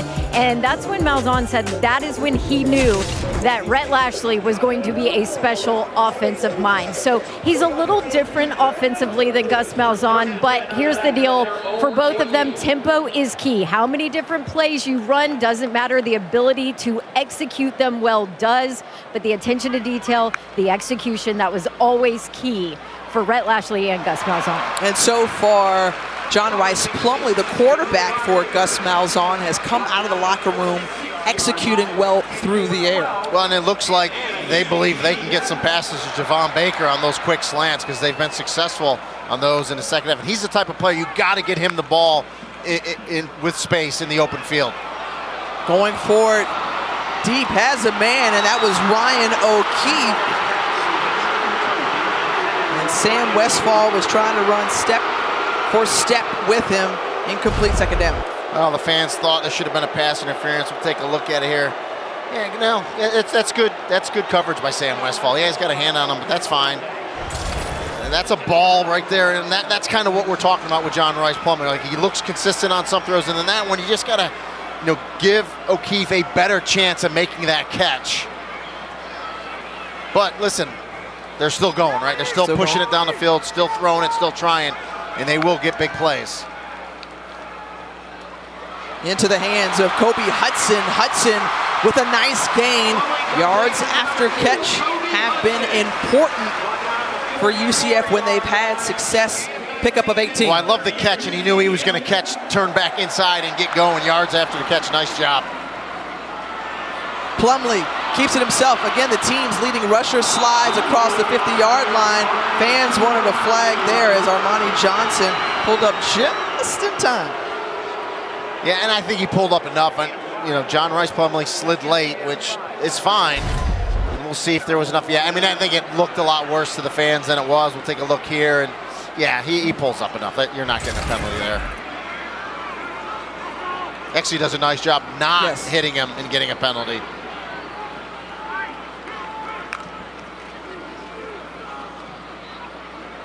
RJ Harvey his first carry of the ball game, moving the pile and picks up the first down. And the coaches talked about R.J. Harvey. They said, we really have 3 guys we can use. Isaiah Bowser, of course, Johnny Richardson, but they said R.J. Harvey, coming off a knee injury, is starting to run really well now. And kind of like a combo back between the two of Richardson and Bowser. He stays in the ball game, bounces out to the outside, getting some blocking from O'Keefe. And then finally brought down after a gain of 16. That was Nick Roberts on the tackle. And Harvey's one of those local kids, right? Orlando, played at Edgewater High School, went to Virginia, transfers back here. You're seeing that a lot, right? Players go away, doesn't work out, ultimately they come home. Injured player on the field for SMU. Stops the game for the time being as Stephon Wright is the injured Mustang.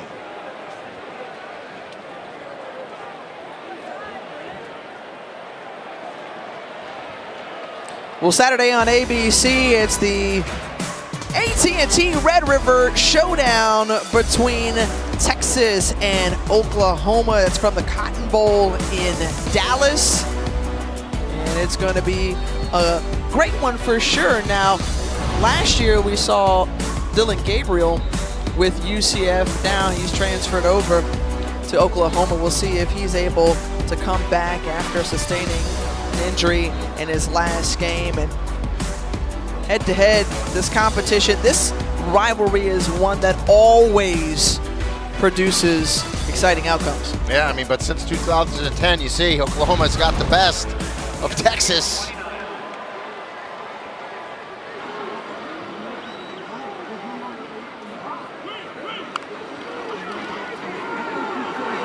Coming in, bringing the pressure. Plumlee still able to escape. And a penalty marker is on the play. Well, Elijah Chapman was the one who caused some chaos on defense. Yeah, I gotta believe it's an illegal formation.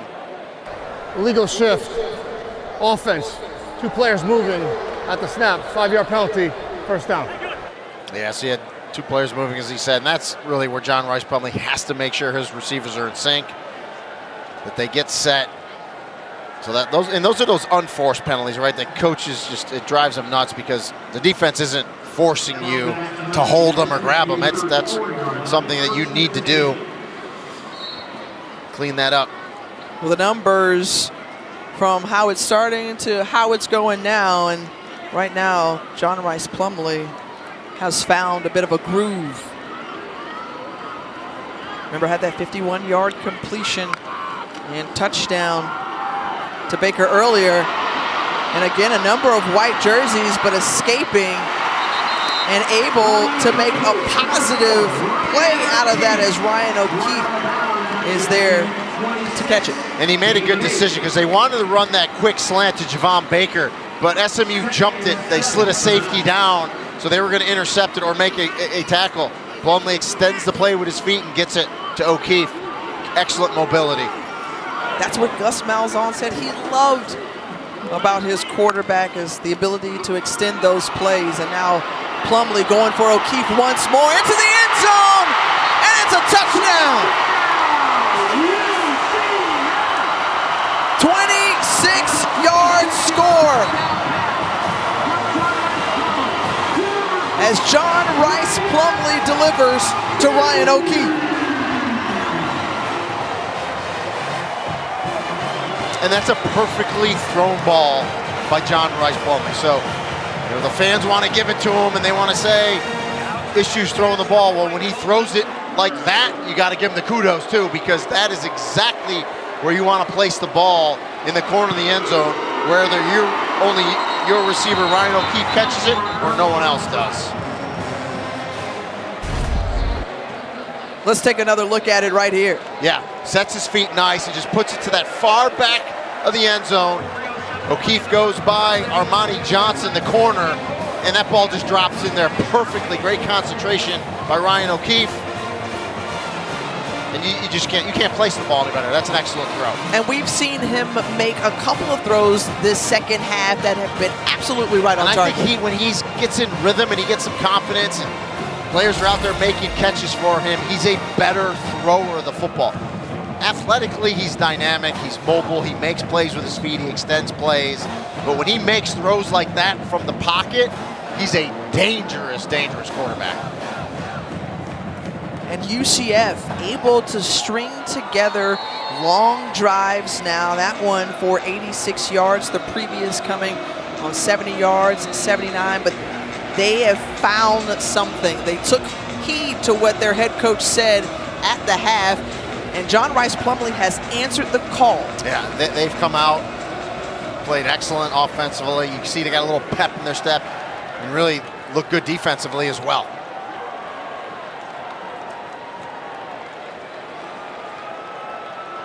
John Rice Plumlee, you see his numbers on the night. The senior out of Hattiesburg, Mississippi, has his team up 24-13 in the American opener for both of these teams.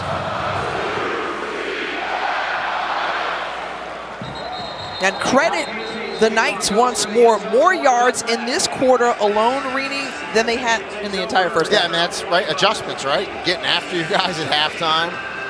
And really, it's execution. They just kind of were flat in that first half. They weren't making plays. They come out here much better, and they did it in a hurry, right? First possession of the third quarter, they go down and get a touchdown. 14 straight points put up in this third quarter by the home team. Now SMU back on the field. Tanner Mordecai dumps it down. Ben Redding is there in a gain of 5. Jean Baptiste was there to stop him. And we've seen this all night, the tempo for SMU. Can they answer? Slings it in there to Rashee Rice. Rashee Rice, who we talked about, targeted a dozen times a game, well over that amount, and continuing to be the reliable receiver Mordecai needs. Yeah, sits in the zone. Mordecai splits the defenders from UCF and puts it right in there for the first down.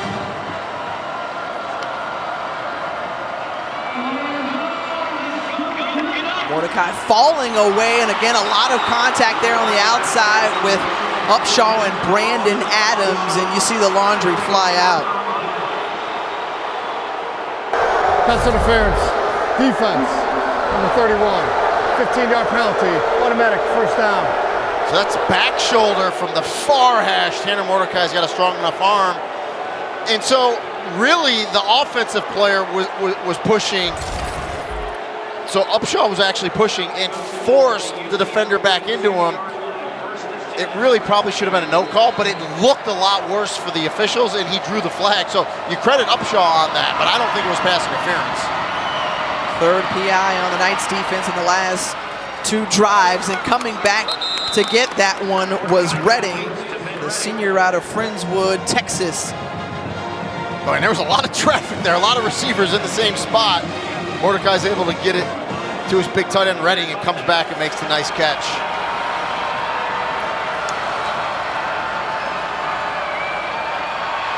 Waiting, looking, and decides to tuck it and run and skirts out of bounds. Yeah, good coverage on the back end by UCF. Mordecai gets out of pocket, he sees that. Good pickup on first down. You know, I'm talking to Casey Woods, the offensive coordinator, he said, sometimes we have to be okay with an ordinary play. A 3-4 yard play on first down is okay. You don't have to be upset with that.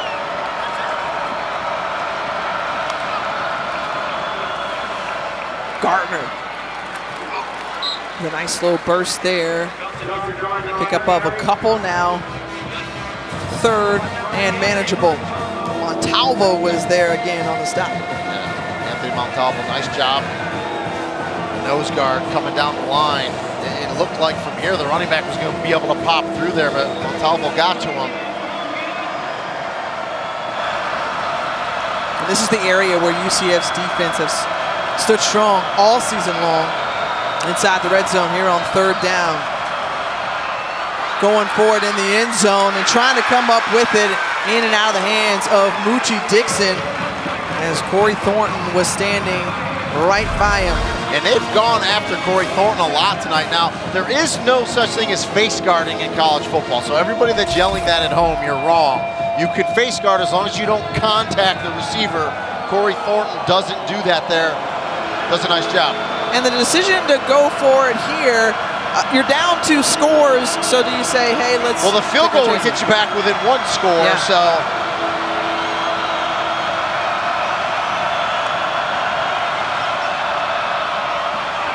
Going to the outside, one-on-one coverage, and no penalty thrown. Wow! So some contact there. Rasheed Rice couldn't come down with it, and turnover on downs. Rhett Lashley's like, wait a minute, hold on. From the booth, I thought he did get tugged a little bit, and I thought a flag was going to come out. Let's take a look here. See the hand check? He got the hands. Yeah, that's pass interference. You can't hook him like that on the shoulder. So Brandon Adams gets away with one there. So, but that's football. And listen, it's not easy for the officials, so I'm not going after the officials. Those plays happen, bang, bang.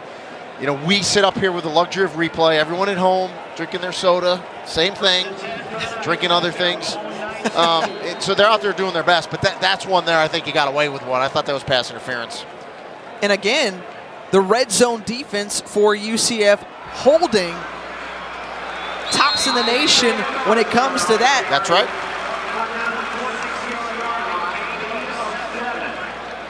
And listen, it's only a penalty if the ref calls it, right? So, no penalty.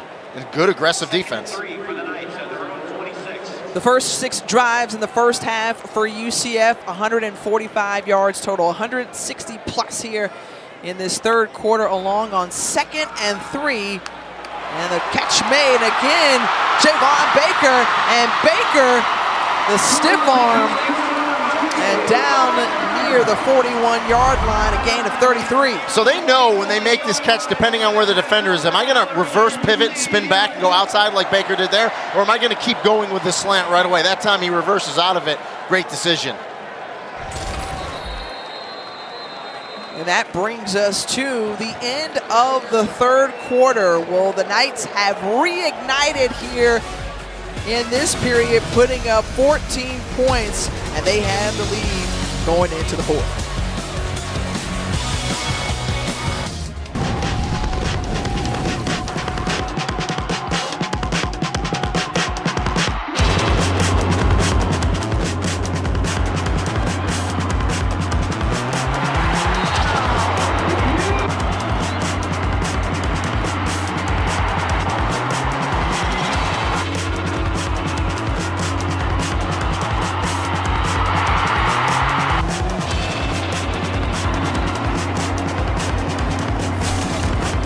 Wednesday night in the American opener for SMU and UCF. And how about John Rice Plumlee coming out of the locker room and helping his team put up 14 straight points as we start the fourth quarter. A little sidearm and the pass complete to Kamari Gamble.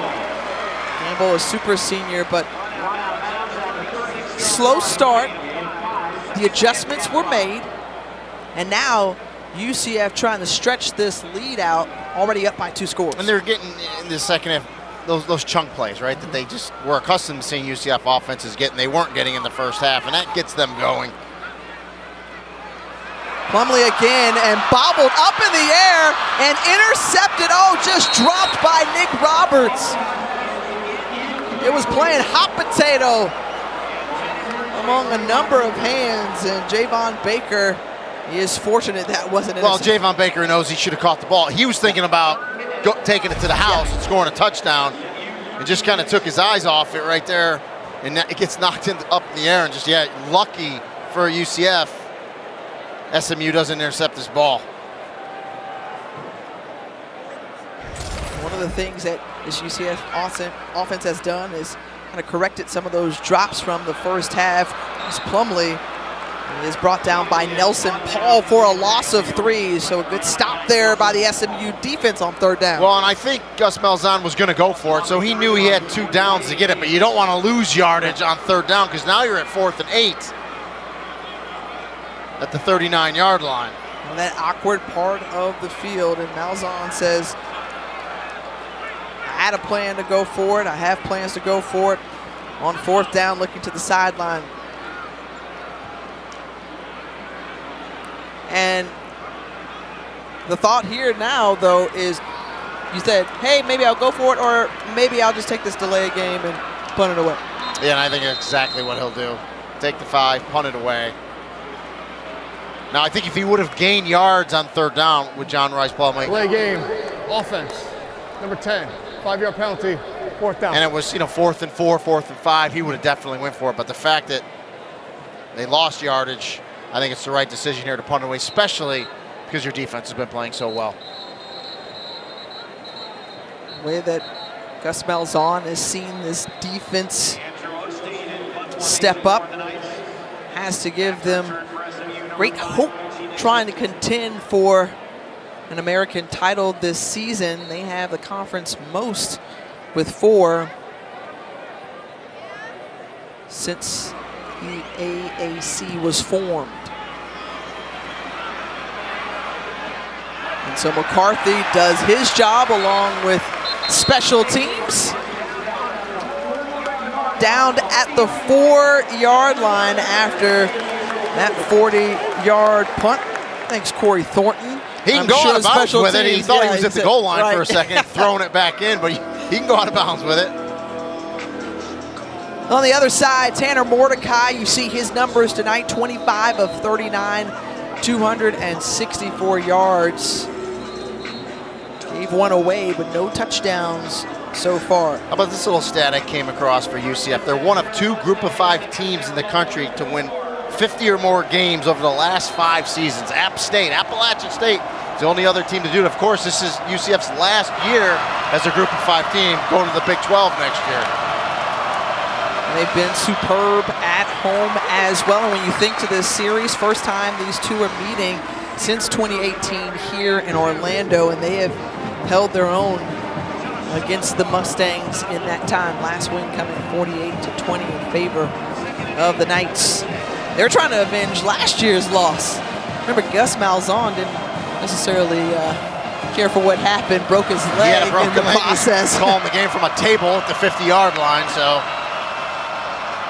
In his own end zone and feeling the pressure and brought down the safety by Tremont Morris-Brash.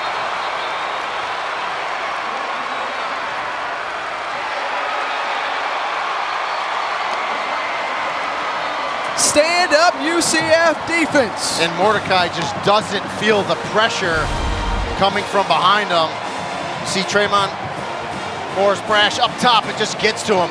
Great move. You see the hands from Tremont Morris-Brash as he knocks down the tackle, Marcus Bryant's hands as he gets around him. Tanner Mordecai just doesn't feel it. Gets the sack and the safety. Huge defensive play. And I think that's going to always please a coach is the execution. You think back to the punt inside the 5, pitted there by McCarthy. And then what does the defense do? What they've done all season. All 3 phases have been good tonight. Obviously, the offense was a little sluggish in the first half. Came out 3rd quarter looking great. Special teams has been good. And then, again, defense. This is, it's not your mom and dad's UCF defense, okay? This is a new defense under Travis Williams that gets after it, and you love to see it. I think if you're a UCF fan from years past, you were high scoring, maybe gave up a lot of points, but you always outscored people in those good years. Right now, you're running the ball and you're playing really good defense. It's a good combination. And then if John Rice Plumlee can heat up and make the throws that we've seen him make tonight, they're going to be dangerous in their last year here in the American. I think former UCF greats, when you're talking about defense and running the ball, appreciating the Hall of Fame class for UCF 2022. Latavius Murray, the great running back for the Knights. And then, how about a throwback name? Joe Burnett. Joe Burnett, great defensive back. Great DB. They were a part of building this UCF program that have been frequenters of bowls since 2005. Brendan Hall kicks it away. O'Keefe tracking back across the 20, 25, 30, going to the outside, cuts back in, and then tripped up. 12:34 remaining in the fourth quarter, and UCF on top 26-13 over SMU.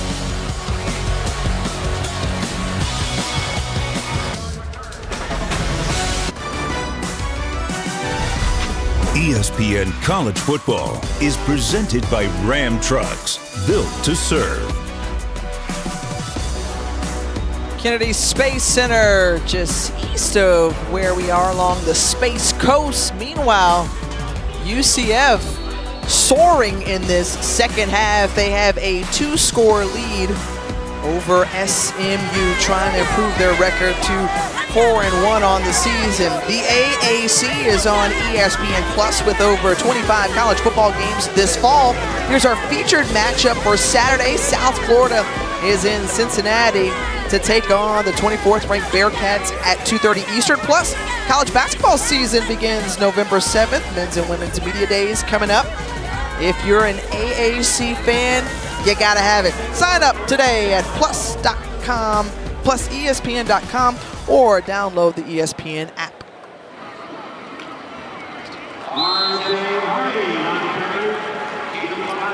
Well, coming into the night, we talked about UCF's defense and where they stood. Boy, the drastic turnaround that we have seen in the style of play of this defense, holding opponents to just 13.5 a game. The two takeaways, the safety, and the 1 for 11 on third down is huge for me. That's the money down. Defensive coordinators will tell you we have to get off the field on third down. They've been great at it all year.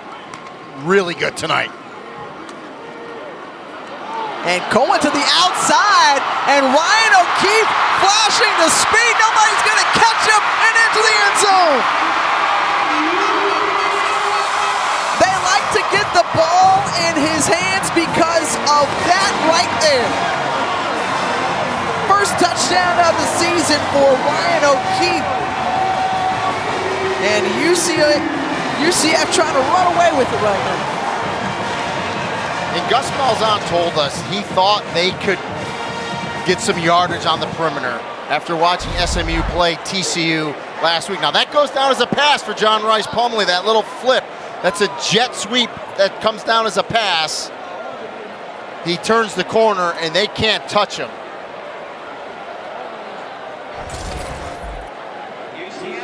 .58 yards for Ryan O'Keefe, and how about the numbers adding up for John Rice Plumlee? 2-point conversion attempt for UCF.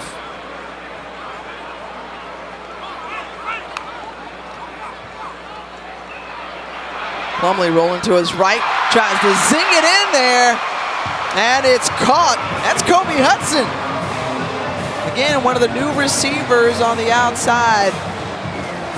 That was good concentration by Hudson, too. That one was a little bit behind him, and John Rice Plumlee put a little zip on it.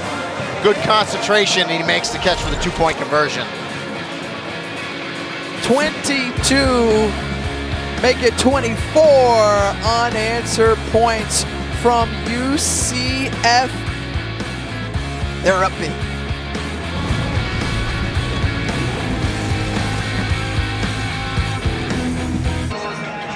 Welcome back to the Bounce House, and what a night for senior Ryan O'Keefe. What a half, 2 touchdowns this half. I had a chance to talk to him yesterday, and we talked about his journey. He told me his childhood was unique because he was adopted by white parents at just 2 days old, and he told me they are his why when he's on this field. They took him in, loved him as their own. They gave him every opportunity to succeed. He played every single sport growing up. They were traveling on the weekends. He said his childhood was an absolute blast. He wants to give them the world for providing that for him, and he wants to make them proud. So Donna and Michael O'Keefe, I am pretty sure that Ryan is making you proud tonight. No doubt. Great report, Don. And yeah, great story. You just love to hear the heart and generosity of people wanting to provide a a good environment, a safe environment, and Ryan O'Keefe has a great appreciation for his adoptive parents. No doubt about it. And, you know, and great players like Ryan O'Keefe just want to get them the ball in space. A little shovel pass ahead, jet sweep. You see how he hesitated a little bit and then turns the corner and shows you his speed. And SMU got beat like that against TCU last time out, and Gus Malzahn knew that studying this game. Exact same play. And I love the patience of Ryan O'Keefe. Quiet first half. Really has come on here in the second half. Pass out to Trey Siggers, and Siggers near the first down. Greeny Angolia, Dawn Davenport, Tiffany Green here with you from Orlando. It's been all UCF in this second half. Rashee Rice, though, has been the story and the star, and flags come flying out at the end of that play.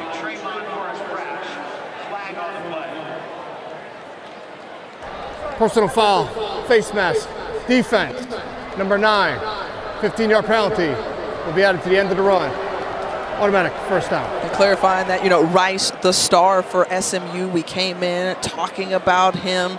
Another 100-yard receiving game. Ties now a career high with that 11th catch that he just made. But outside of that, there hasn't been much to the Mustang offense. Falling back. And now a career night for Rice with his 12th reception. And it's been the red zone defense of UCF, right? Because SMU's moved the ball, but when they get down into the 20, it's when the defense is really stiffened. Bounced off, and that was intended for RJ Maryland. And Nikai Martinez, local product out of Apopka High School. Yeah, using his head there. Yeah. Ball goes right off, but he's in a good position, is Nikai. Had the head in the right place. Gets a pass breakup. Well done, Ringer. Well done, partner. 3rd and 6.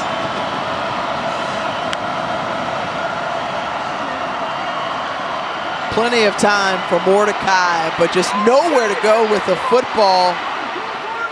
And lofted over Trey Siggers. Oh, he wishes he could have that one back wide open and drops it. Yeah, and it's just scramble rules, right?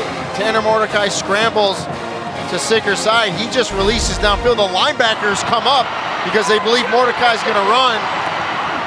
And it's just an easy catch. Siggers would have probably made it into the end zone, and he just drops it.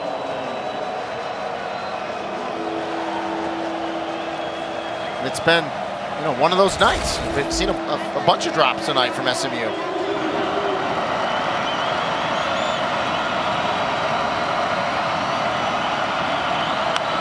Big 4th down coming up here. Pressure, got it away, but the UCF defense holds. Another turnover on downs, and Wilson was bringing the pressure. Take a break here from UCF. Come back with us. Orlando, UCF in control of this one, 34-13, 10:41 left in the 4th, and John Rice Plumlee making things happen with his feet and his arm. Really nice throws tonight. The athleticism drops this one into Ryan O'Keefe. Had a little flip pass to Ryan O'Keefe as well. And how about this for chunk plays? We talked about the lack of chunk plays, Tiff, right in the first half. 5 plays in the second half of over 20 yards passing for UCF. 2 plays over 15 yards running.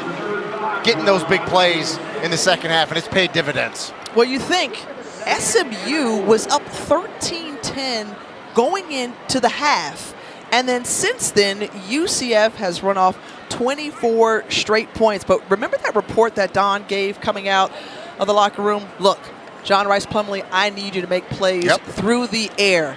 And he's done that. And his receivers just stepped up as well. A couple of transfer receivers, and Javon Baker, Kobe Hudson on the outside. Of course, one of the stalwarts for this team, Ryan O'Keefe, as you mentioned.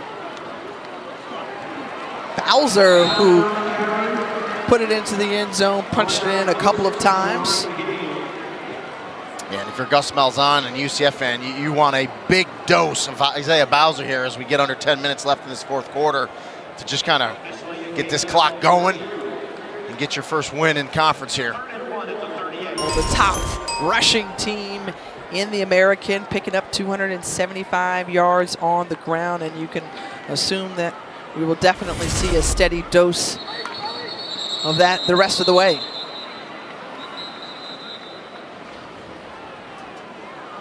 Prior to the snap, charge timeout, UCF. Be a 30-second timeout.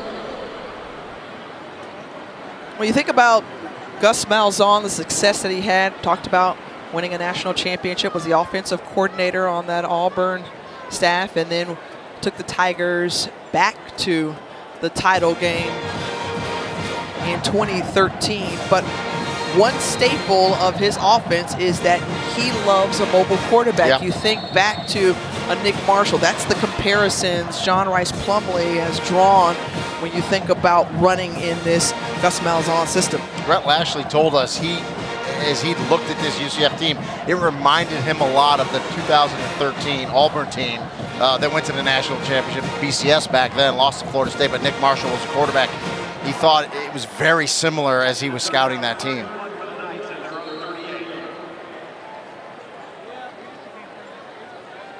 Third and 1 out of the timeout.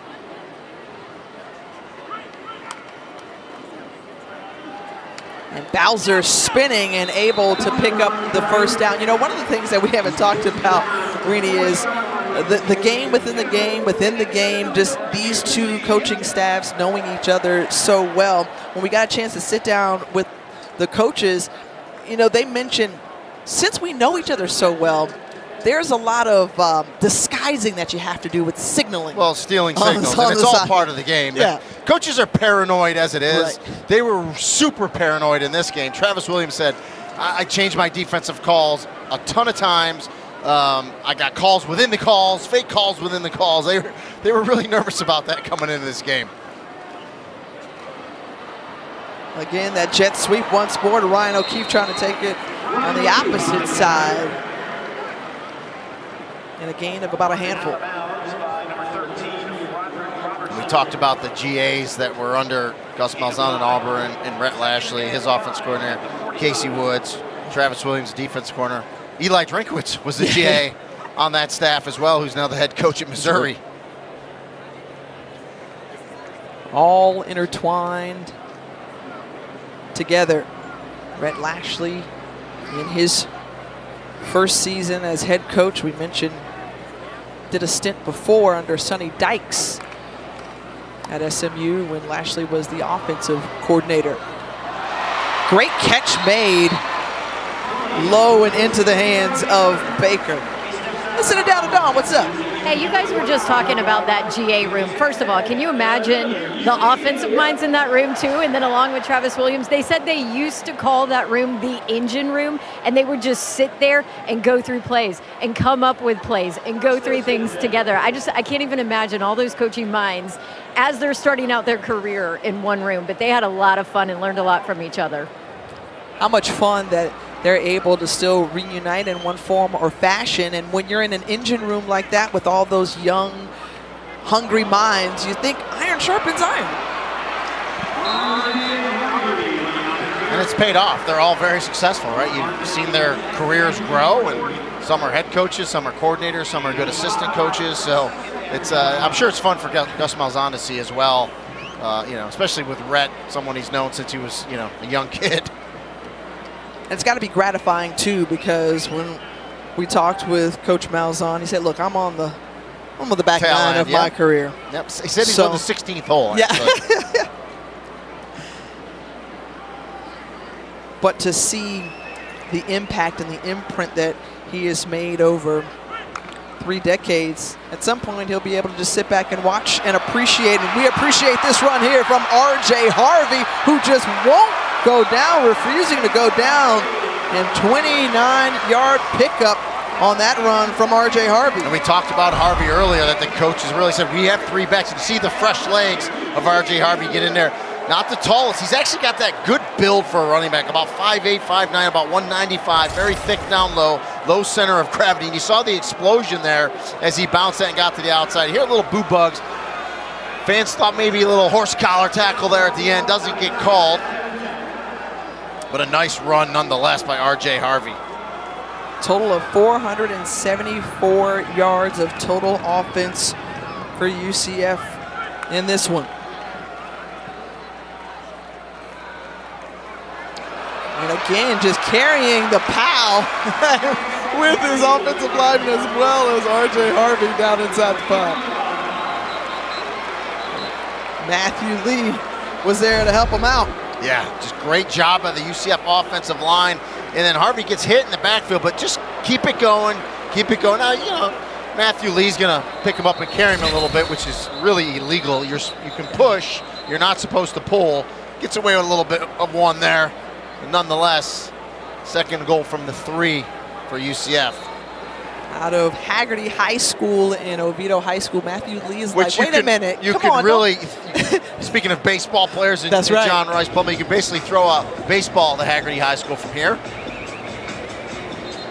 Huskies are like, wait a minute. So he's really local when you say local. Hyper local, yeah. That's the same high school that Jeff Driscoll came out of. Yeah. And then, you know, R.J. Harvey, we talked about him. He went to Edgewater. That's a little more downtown Orlando, so can't quite throw a baseball that far.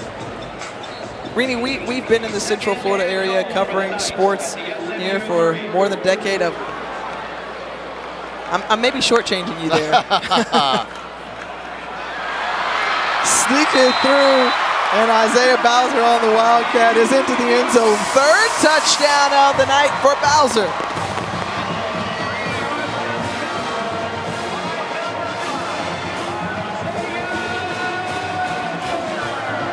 I love the Wildcat there, as you know, Tiff let everyone know how old I am. But no, good finish right there. Give it to your big back. He's very dangerous in that Wildcat because it gives him an opportunity when he catches a snap. Obviously, you get an extra blocker in the formation because it's going directly to him, and he can just use his vision and just find that hole. And a nice job of the offensive line winning at the line of scrimmage for UCF. 31 unanswered for the Knights, making a statement here. It's been 11 days since they last played, but looking fresh coming out of the locker room. They're up 41-13 over SMU.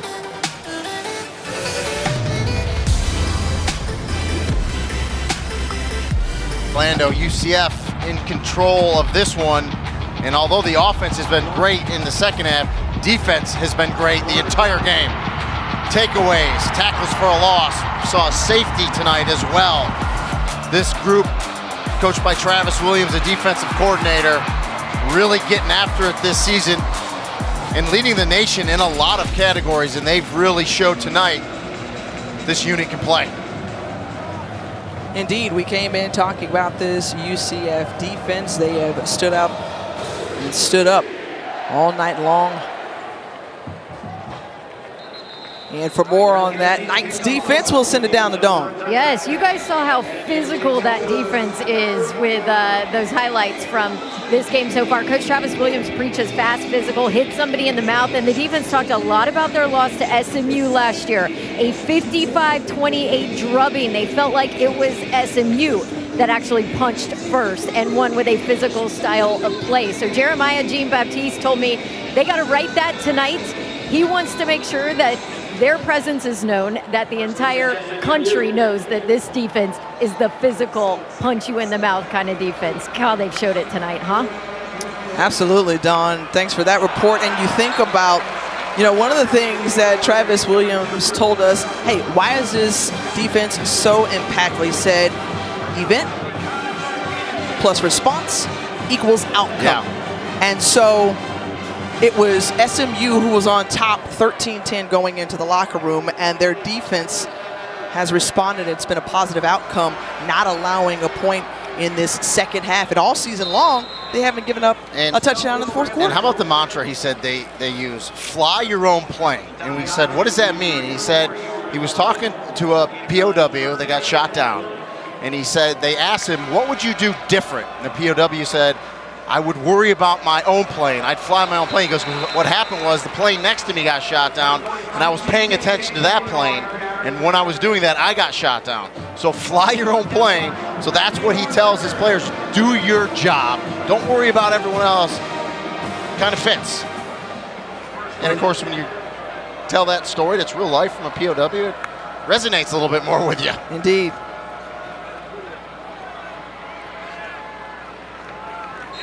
Bo Corrales with the catch. And you see SMU over 400 yards of offense, but you know the story of them, they've been past the 50-yard line 7 times, only scored once, you know, so they've gotten yardage, they just can't score. And again, credit that UCF defense. Especially when they get in the red zone.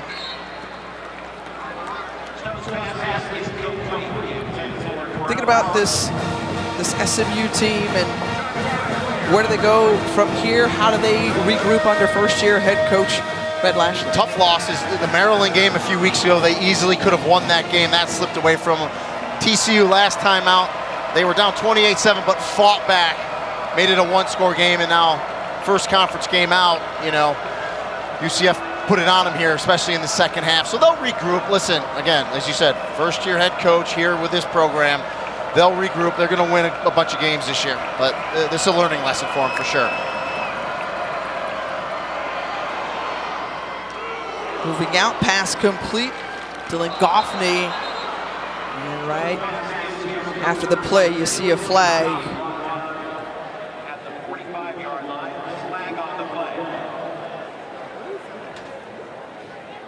The officials weren't too busy in the first half, but they wanted to make last up couple for quarters, it. yeah. American crew have actually done a nice job. Personal foul. Illegal block below the waist. Offense. Number 25. 15-yard penalty. Third down. And that's a point of emphasis this year. The cut blocking has changed the rules tremendously because of player safety. TJ McDaniel gets called with it there. 15-yard penalty. Backs him up.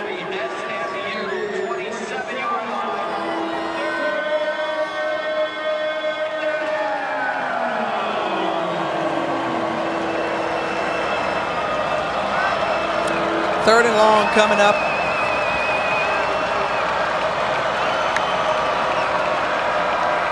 Preston Stone, who comes in for Tanner Mordecai, looks across the middle and pass incomplete.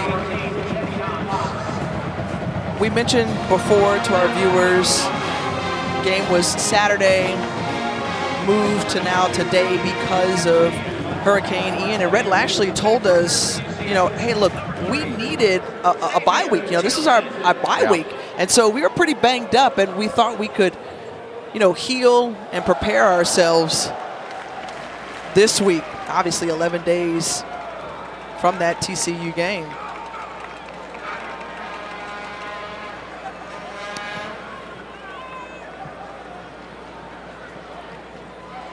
Townsend on the return, and he's wrapped up and brought down. Let's go back down to Dawn.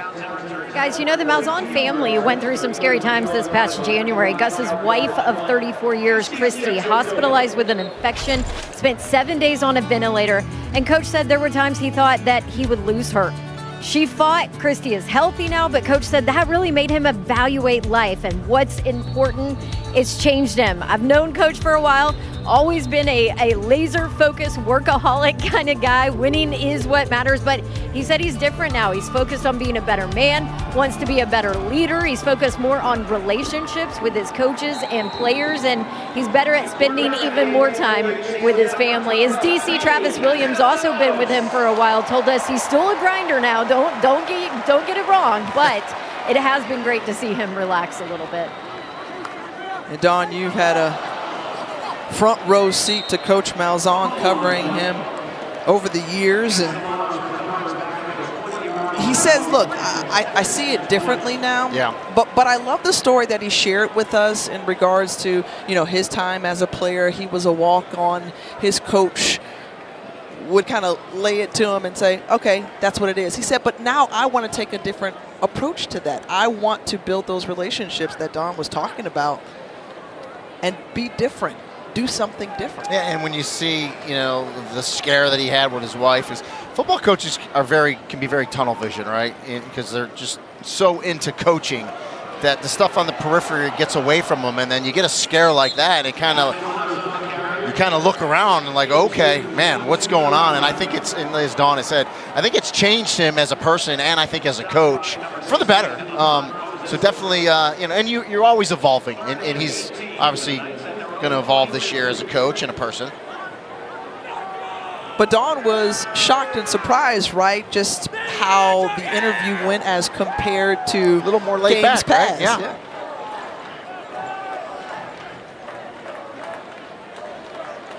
You put a new quarterback in, you still got to get after him a little bit here with 2 minutes left. Don't want those fumbled snaps. Xavier Townsend, who took the handoff from Thomas Castellanos, a freshman out of Waycross, Georgia. I mentioned the new quarterback, but he'll trot off the field along with the UCF offense.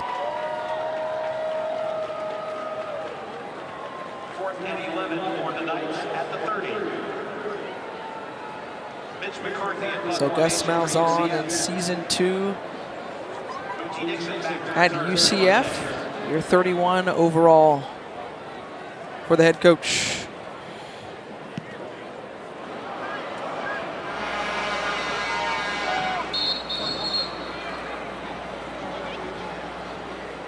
Just a reminder, coming up Saturday on ABC at noon, it's the AT&T Red River Showdown from Dallas, as Texas's quarterback Quinn Ewers is targeting his return from that shoulder injury, while Oklahoma hopes to have their quarterback back in Dylan Gabriel. See if he's able to recover from his injury from last Saturday. The game can also be seen on the ESPN app. Always a fun game.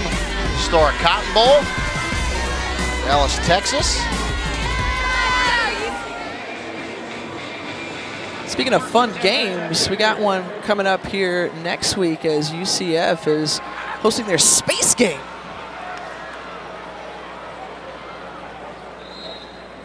And bring out the new uniforms, all the new stuff for the space game.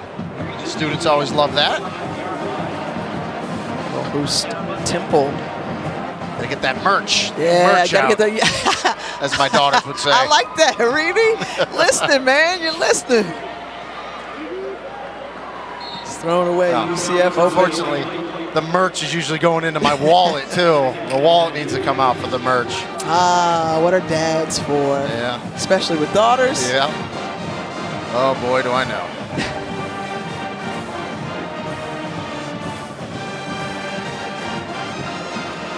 SMU. We'll go back to the drawing board and take on Navy next week.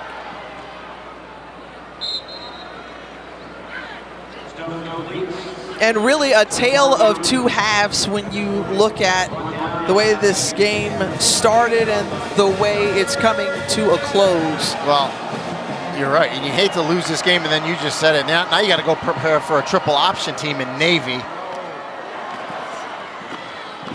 As Nolan Matthews-Harris comes up with the catch.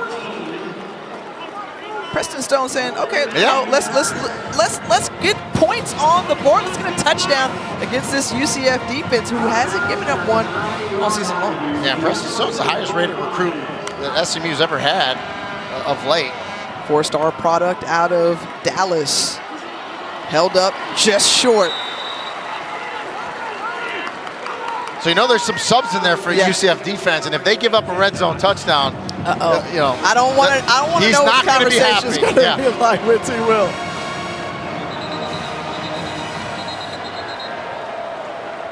With 2 seconds remaining on the clock.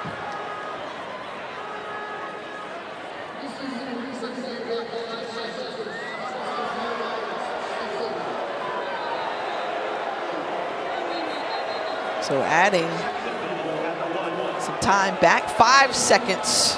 And SMU remaining. Just took a timeout on top of it.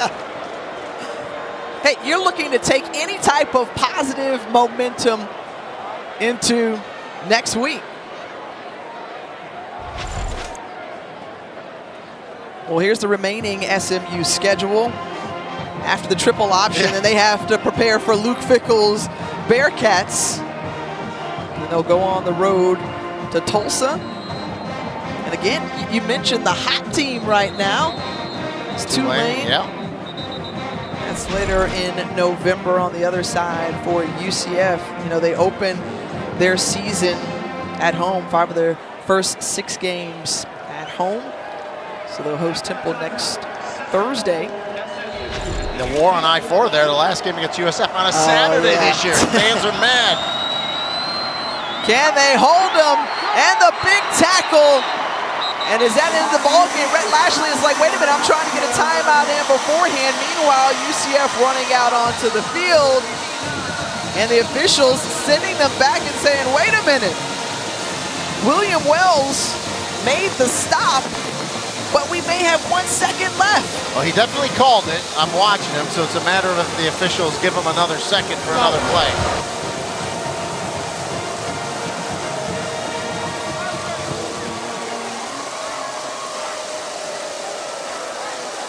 And we're going to have another play. Well, I don't have to catch a flight home tonight, so that part's So really good.